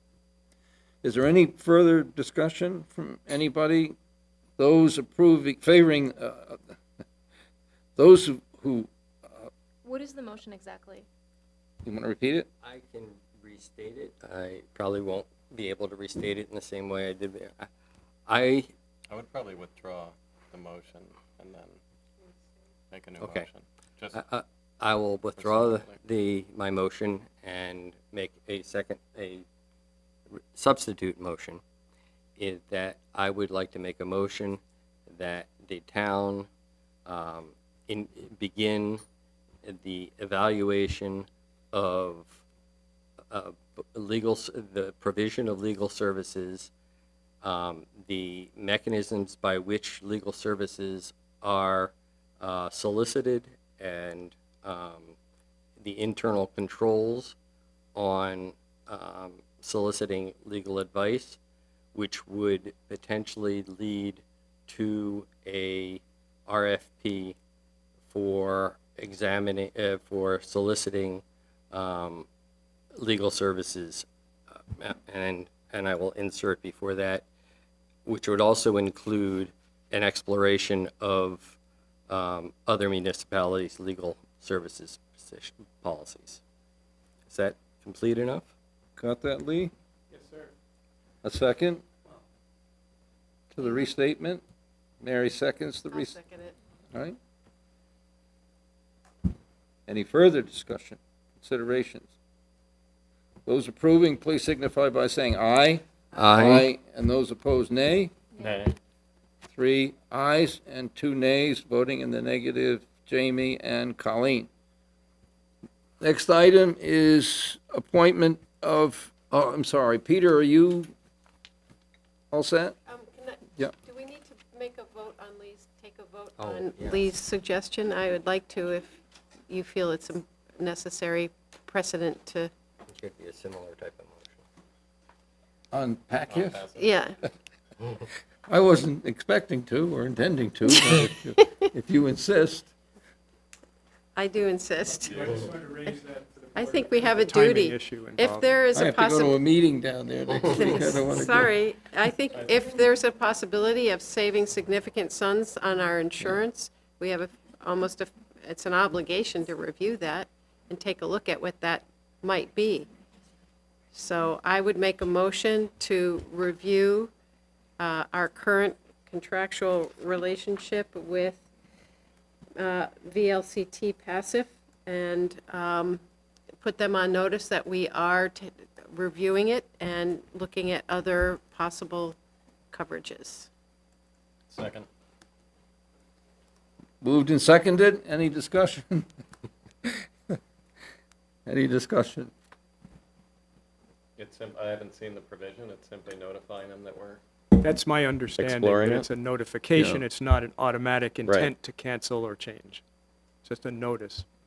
And the identification of the independent insurance agent? I expect a phone call from them in the morning to see whether we were even interested. If there's something new or different, I'll bring it back to you at the next meeting, but And we would look broader than just the person who contacted you. I wouldn't expect as much.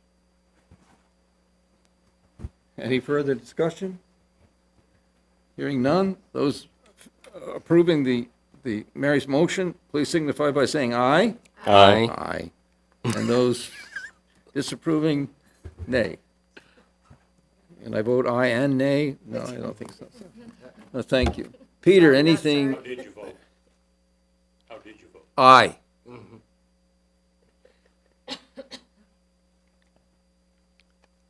There goes my free breakfast in Montpelier. Peter, anything else? Thank you, Peter. Thank you very much. Yeah. The next item is to appoint an authorized representatives to submit requisitions to the Vermont Municipal Bond Bank to draw funds from the Town of Shelburne 2018 Series 2 bonds for the new library and town center project.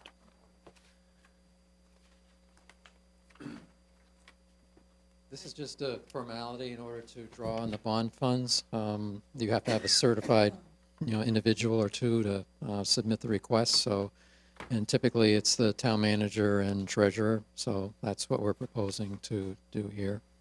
Thank you, Pete. Thank you, Peter. Comment, Lee? Makes good sense, standard procedure.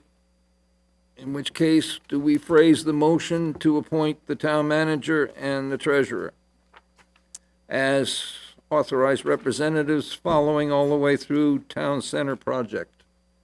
That suffices a motion? Yes, I believe so. Moved, is there a second? So moved. So moved Seconded. and seconded by Mary. Any discussion? Those approving, please signify by saying aye. Aye. And those opposed, nay. The ayes have it. The next item is to approve a one-year capital equipment note in the amount of $57,000 with Union Bank at a rate of 2.15%, financing a highway department truck purchased in 2016. I don't know whether Peter wants to explain how he finances on an annual basis. And actually, one correction is a 2-year capital equipment note, so if you could make that correction in the motion. 2 years. We have the option of going 2 years or a year from now. If we find a better rate, we could just pay it off at that point. But this is traditionally what we do because the 1-year rates are lower than longer-term rates, although they are coming up. And with a 2.15% rate, that's pretty good right now. So we have basically locked that in for 2 years if the rates a year from now are favorable. So it's our typical practice of purchasing over several years, pay down a portion of the principal, renew the balance, following year pay down a little bit more, and eventually this will be amortized over a 5-year period, so there would be 2 years left on this purchase to fully pay for it. Thank you, Peter. Okay. Motion? Motion? Move to approve a two-year capital equipment note in the amount of $57,000 with Union Bank at a rate of 2.15% to finance a highway department truck purchased in 2016. Is there a second? Seconded by Colleen. Any further discussion? Any discussion in the public? Hearing none. Those approving, please signify by saying aye. Aye. Aye, and those opposed, nay. The ayes have it. The next item is personnel policy and purchasing policy updates. So if I may, while we're having that, there are 3 places marked that needs all of your signatures. So if we could send that down, and then Josh, I'll get this back from you when you're all set with that. Thank you. Okay? You want to take the lead on this, or Ann?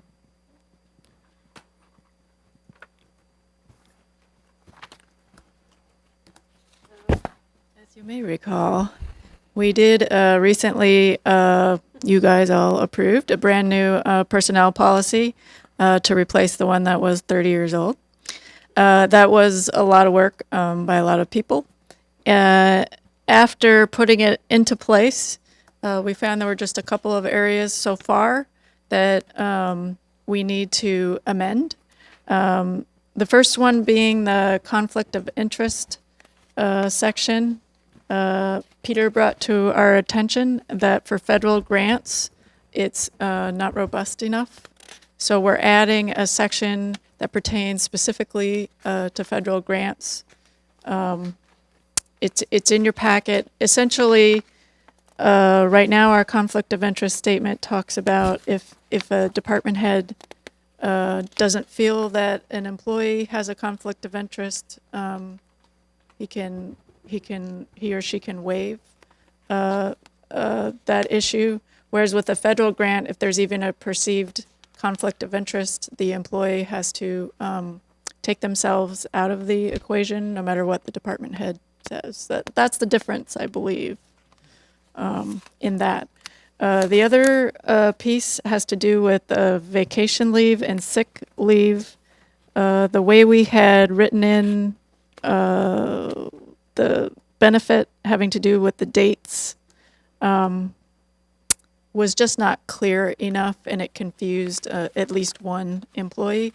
So we added in the language so that it's exactly the same as the 2 CBA agreements, which we Peter pointed out is a lot more clear. So that we would like to change. We also noticed that department heads weren't required to submit their vacation request to the town manager with the language that we had, so we inserted that back in. And we haven't noticed any other problems yet. We may down the road, but those were the 3 things, I guess, that we felt needed to be updated. Oh, and I'd like to make a side comment, if I could, just real quick. Having to do with the Stormwater Ordinance, the legal fees on that are covered completely by the grant that we got. So, and we capped the legal fees on that. So, just wanted to make that point. Those would be this fiscal year, too. Yes. Right, yeah. We didn't incur it until pretty recently, right? What's that? We didn't incur those until pretty recently. You July. won't even. Yeah, you won't Yeah. even. We haven't even gotten the bill Yeah, yet. yeah. But it was capped at $2,000. We actually hired Dave Rue to do it because he's done work for South Burlington in the past, Let's go. Grant funds are good. and it's paid for through the grant that we got. Monopoly term. Okay. Thank you. That's great credit to the work you were so instrumental with, that we have, at this point, so few glitches and repairs and clarifications. That's really pretty nice, because that's a living document, and at any legislative session on the congressional or state level. Does the state, Peter, have a similar requirement for state? As I understand it, Financing? if you have a federal grant, you have to follow that policy. They were very emphatic about it. Yeah. That little twerk about, tweak that if there's a perception, you can't participate. Yeah. Probably need a motion, right? Well, I was just going to ask the town manager, what's your preference here to group them and as presented? I think a motion to amend the personnel policy with the amendments as presented is Yeah. With the fine. amendments as presented. And we've vetted these internally, This so date. they all make sense. So moved. Seconded. I might add with amendments to sections 6.2, 8.3, and 8.4 as presented. Is that okay, Yes. everybody? Further discussion on anybody's part? Hearing none, those approving, please signify by saying aye. Aye, and those opposed, nay. The ayes have it. And before you leave that, if I may, as noted in the background information, that same paragraph regarding conflict of interest is also proposed to be added into the purchasing policy. Yes. For the same reasons, and that would be added into section 3 as noted by the background materials. I was going to comment independently on that because it's to introduce a long-held notion on my part, and that's to ask whether we have a local preference to purchasing in our policy. I believe we do have a provision to look at local, not necessarily a preference, but certainly to consider the local contractors. It's not a specific threshold or that, but it's to, I believe the policy does require that. mention. Is it language, Peter, or is there an actual quantification of it, or It's not quantified, I don't think, no. that may be something that, Maybe that's something we can look at internally and Sure. bring back. This one, I think we'd recommend you adopt now, because again, if it relates Yes, to federal yeah. grants, we don't want to get caught short. so We can what I certainly- anticipated was a motion independently of the personnel policy for the purchasing policy. Please. In which case, we'll entertain a motion to that effect. Which section? We have two different Section policies 3. here. Section 3 of the Yeah. purchasing policy? Yes. Move to amend the Town of Shelburne, move to amend section 3 of the Town of Shelburne purchasing policy as presented. And a second? Seconded by Colleen. Any further discussion? Those approving, please signify by saying aye. Aye. Aye, and those opposed, nay. The ayes have it. The next item is to appoint a voting delegate for the Vermont League of Cities and Towns Municipal Policy session at the town fair, which is October 3 and 4 in Burlington this year. My suggestion would be to nominate Lee. Number of us will attend. Ann will attend, I know. I'll be there. I imagine maybe all of us at some point or another will be over at the Sheraton, or now called the Doubletree, to take a gander and whatnot. But I'd be comfortable with Lee's grasp of policy issues altogether, and his ability to, between now and then, perhaps come back to us and identify what seem to be outstanding issues. Sure. Marijuana, you recall, was one Sure. that came up, and financing of stormwater. There's several things that keep cropping up, and I'm sure those are going to be subject to policy statement by the municipal organizations. No doubt. Okay. Do you need more than just our consensus? Do you need a- I think the league does A suggest motion. or require a In which motion, case- so Alright. please. You ready? Gee, Move to appoint Lee Crone as Shelburne's voting delegate for the VLCT municipal policy matters at the town fair. Second. Jamie moves, Colleen seconds. Any discussion? Any discussion in the public? Those approving, please signify by saying aye. Aye. Aye. And those opposed, nay. The ayes have it. The next item is to name roads. Desautels, is that a correct pronunciation? Desautels. Subdivision, are we naming, I'm a little, what are we naming? So The- Two roads. Oh, I understand. So under Okay. the E911 guidelines, any new access that serves 3 or more lots or houses is supposed to be named. These are both in that subdivision, That's correct. or will be. They will be. Yeah. They've been vetted through internal sources. The recommendations are for Finney Ridge and Scout Farm Road. So moved. Who gets to, owner gets to name the road? So the owner is typically asked to suggest several names. We run them through dispatch downstairs, the idea being to minimize apparent conflict with current road names for emergency services response. Okay, thank you. And we do suggest that the developer look at historical names. We provide them with a list of historical names for the town of Shelburne and encourage them to use that list when they make their decision. Most times they don't follow it, but it's, again, encouraging them to try to do that. And this one- extends the numbering too, right? And one clarification, the Finney Ridge Road, as it presented in the agenda, should really be Finney Ridge. Right. The concern is ridge and road are two valid suffixes, and there could be confusion with postal deliveries if it's ridge and road both. So the request is for it to be Finney Ridge. No road. Right, correct. Okay. That changed in between timing of things, but Finney Ridge is a valid name, so that's what's being suggested for that one. Okay. So move to approve the names Finney Ridge and Scout Farm off from the Desautels subdivision off from Pond Road.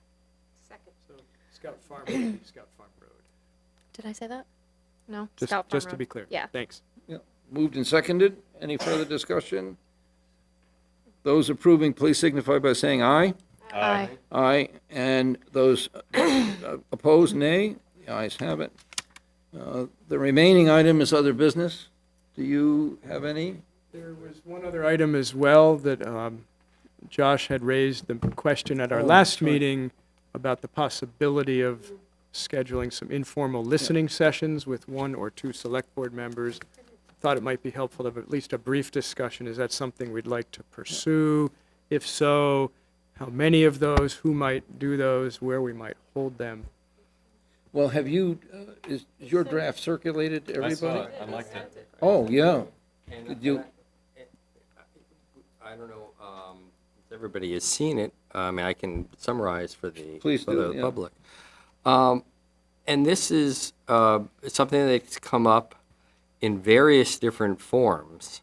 And my effort was trying to bring all these ideas to something that sort of might fit and be flexible enough that have a number of things.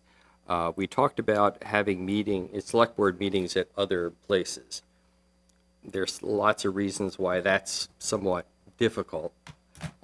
We talked about times when we wanted to get more input on the town plan and other than necessarily the select board. You know, people say, we would really like an opportunity to just, have a better idea on different topics or just be able to talk about town issues in an informal basis.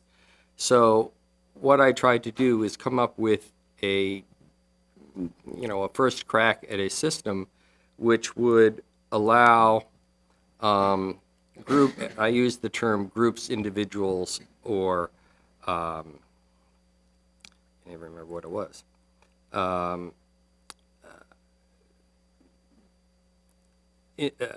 Organizations, whatever, that they could request for what I was calling community input sessions. And following a certain procedure, and that it could be on a specific topic, or it could be on general question and answer, and that two select board members would volunteer to attend that session. We are limited by open meeting law to only having two members at such a meeting. Jerry, in private conversation just between the two of us, suggested that even more flexibility might be is to recognize that it doesn't have to be a formal group. It doesn't have to be a known entity per se, but any individual or group that wishes to organize a session around, again, a topic or Q&A, and actually might even encourage people to do so. to actually think, well, we'd like to expand on this. And we've had any number of topics that it would be really helpful for the select board to get a broader community input than necessarily the people who come to select board meetings. And so this was just a mechanism for doing so. I'm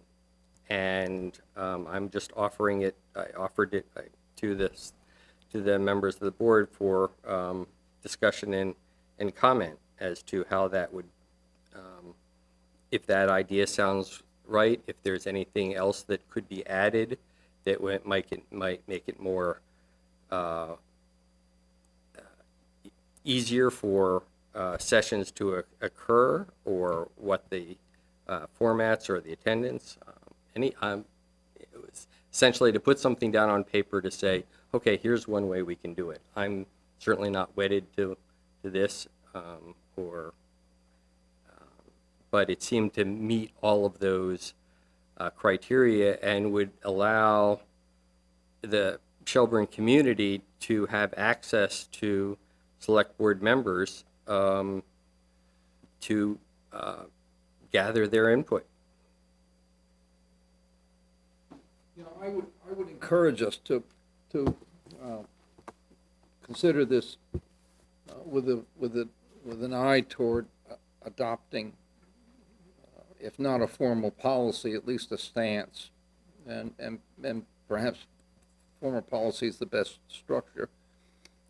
My sense of it was it's not a listening session as such. On the other hand, it doesn't have to be specific to a subject and no other. The idea is that if we talked energy conservation, we wouldn't be necessarily inviting ideas. On the other hand, we wouldn't be getting input on specific initiatives we might take. As much as we could blend all of that with whomever had an interest, who had an expertise, who could act as a resource for us. And that was generally the discussion we had. But the idea was to take us out of this room, out into the community, for discussions in the community, in a less formal and more interactive kind of session. And we recognized in conversation that some of us don't have the days all day, and not many nights, so that you'd have to achieve some kind of a balance here of when are opportune times for those of us who don't have a lot of time. Right. And that may suggest doing things parallel. For instance, we talked about school. What a good idea it would be. Yeah, for us, yeah. So you combine two or three things that some of us would be involved in anyway. And, and then those people who were involved would come back and report to the select board. And that there would be a written record of that.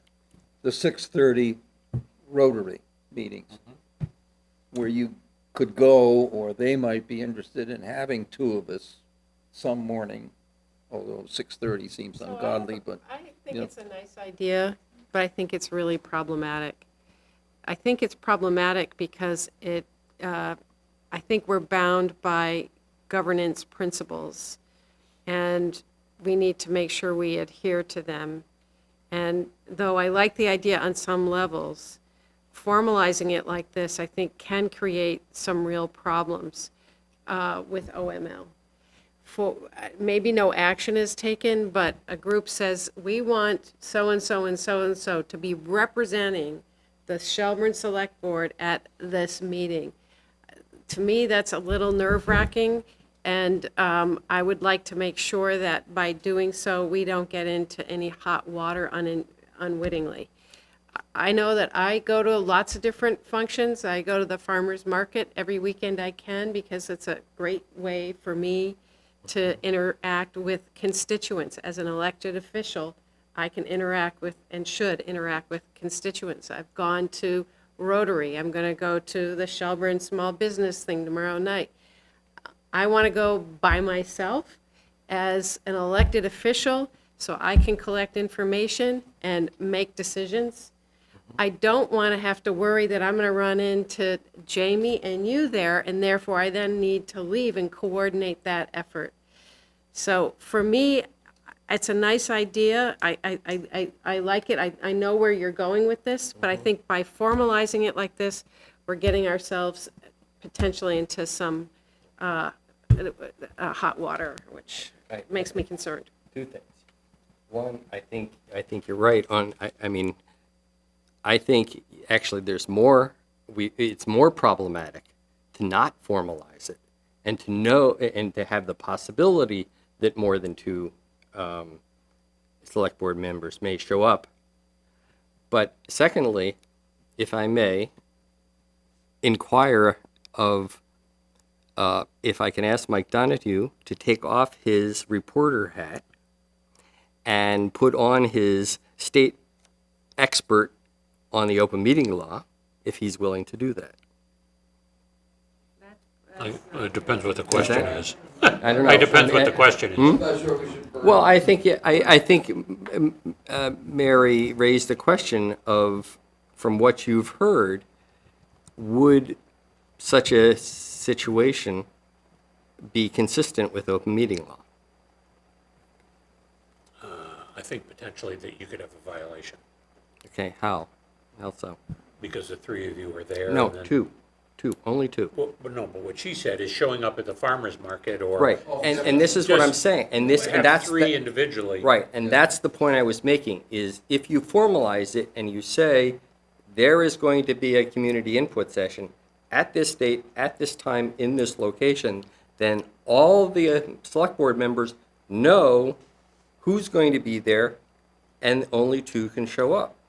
No, absolutely not. You cannot tell me that I cannot go to a meeting tomorrow night that I want to go to in order to share information and get information because Okay. someone else has decided for community input purposes that you and Jamie are going to Now, go. if you read what my suggestion was, is that once a request has been made for a session, the town manager would solicit volunteers to participate.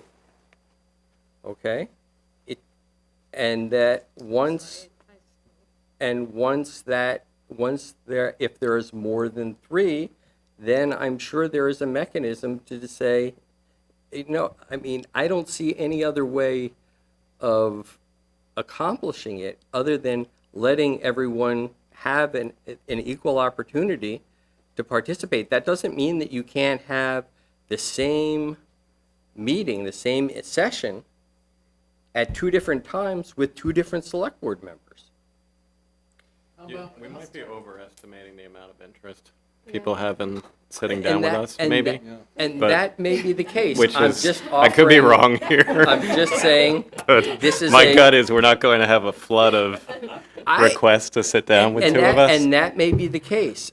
All I thought that, given the number of times that this topic has come up, that it would be nice to have a more, and I'm not saying, I mean, it would be a more formal process by which it can happen. Yeah, I'm not sure we'd need a social secretary at this point, but my sense of it is we meet next week. How about we come back with some further ideas? Yes.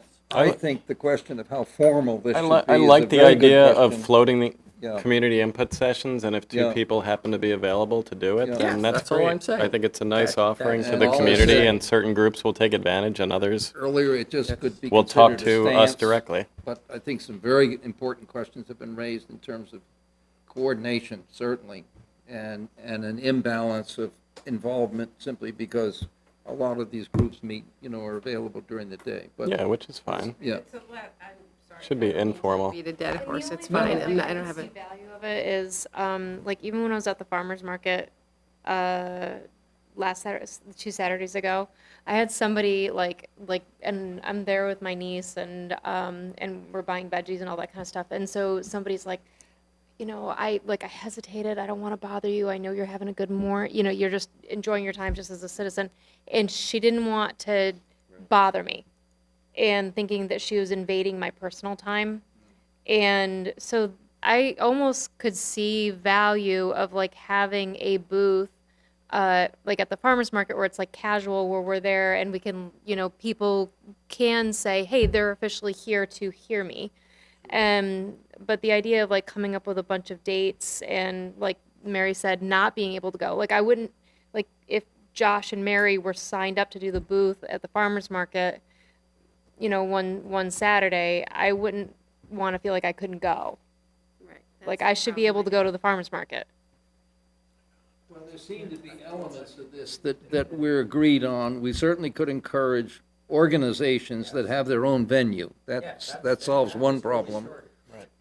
We can encourage them that we're open to invitations and willing to come.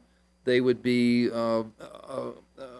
organized by Lee, so we didn't have too many and so on and so forth. There are elements of this that seem useful, and my sense is, why don't we come back next week, identify those, reach a consensus on how formal this should be, and maybe have some other ideas and go on from there. I think in the budget process, this is very timely, because I think that kind of outreach and budget is really valuable and useful. There's so little opportunity in the process we follow for that kind of understanding and input, and yet at any point in time, we can give a pretty good outline of where we are and what the numbers are looking like, and we have a lot we can offer, rather than folks waiting at the turn of the year for a town manager final. So how about we do that? I was going to suggest similarly, there's some great ideas here, some interesting concerns, and I was going to suggest we sleep on it for the week. Yeah. Bring it back. For example, Rotary asked me to come speak next week. I'm sure they'd be very happy to have one or two of you good. speak as Super. well. Yeah. They're always looking, and there may well be other civic The Business entities Association, yeah. that would be happy to have you come. And again, that, as several of you have noted, interaction on the street is incredibly helpful and valuable and builds relationships and trust. And Jessica has her Tuesday mornings at the Bagel Bakery. I mean, we're all free to do that kind of thing. I don't know why we necessarily need to standardize it. And we, as an elected official, I think we all should be reaching out to our folks, our people we know, and collecting that data all the time. I think that's part of our duty, and I don't think we need to wait to be invited. Well, maybe our emphasis next week then is to what can we do to make the community aware that there is this opportunity and that we're greatly interested, and it's a matter of getting a hold of you. So. Jessica has a comment. I think if anyone knows any groups for which they think this would be attractive, that would be great if they would come and say how it would or would not work for them. Thanks, Josh. Jessica? I worry a little. I worry a little bit around the open meeting law. You're not over the numbers, so you're technically fine. But if you start to make it too organized, then isn't the public going to expect you to warn it? And because that is your job, is to be a select board. So once you start saying the select board will send a couple representatives to your meeting, you're starting to make it almost too organized. But if the Rotary calls you, you all, just like I have the right to go talk to my constituents. Each one of you has that right, and you can go anywhere. And people know they can invite you. I think they do that now. And I can check with the lawyers in Montpelier, our legislative council staff, but it just feels a little funny. At first, when you first started talking about it, I didn't think of it, but as you guys have continued talking, it feels like if you're going to get that formal, you need to be a little careful about... Especially if we're going to be bringing that information back to the select board. Here's what I learned at the CIS, and here's what I think we should do. Exactly, because what if someone's on the other side and they didn't go, and they hear you reporting in the next evening, and they say, wait a minute, if those two were going to be at that meeting and collecting data to bring to this meeting, I should have been warned. I should have been told that I could go to that meeting. But that, in the process, that's the process I've suggested. But that's not the select board meeting times. Nope. And that's what the public sees is when they can come and talk to you is 2 times a month. Well, as I said, I think But- we can gather information by next. And I can also, I'll check on it. I'll send you a copy of this, Jeff. The concept is great. There's got to be a way to help manage this without overthinking it and that not violating any principles. And we'll sleep on it and come back next week. And Any other discussion? I hear a motion to adjourn. So if I moved by may. Colleen.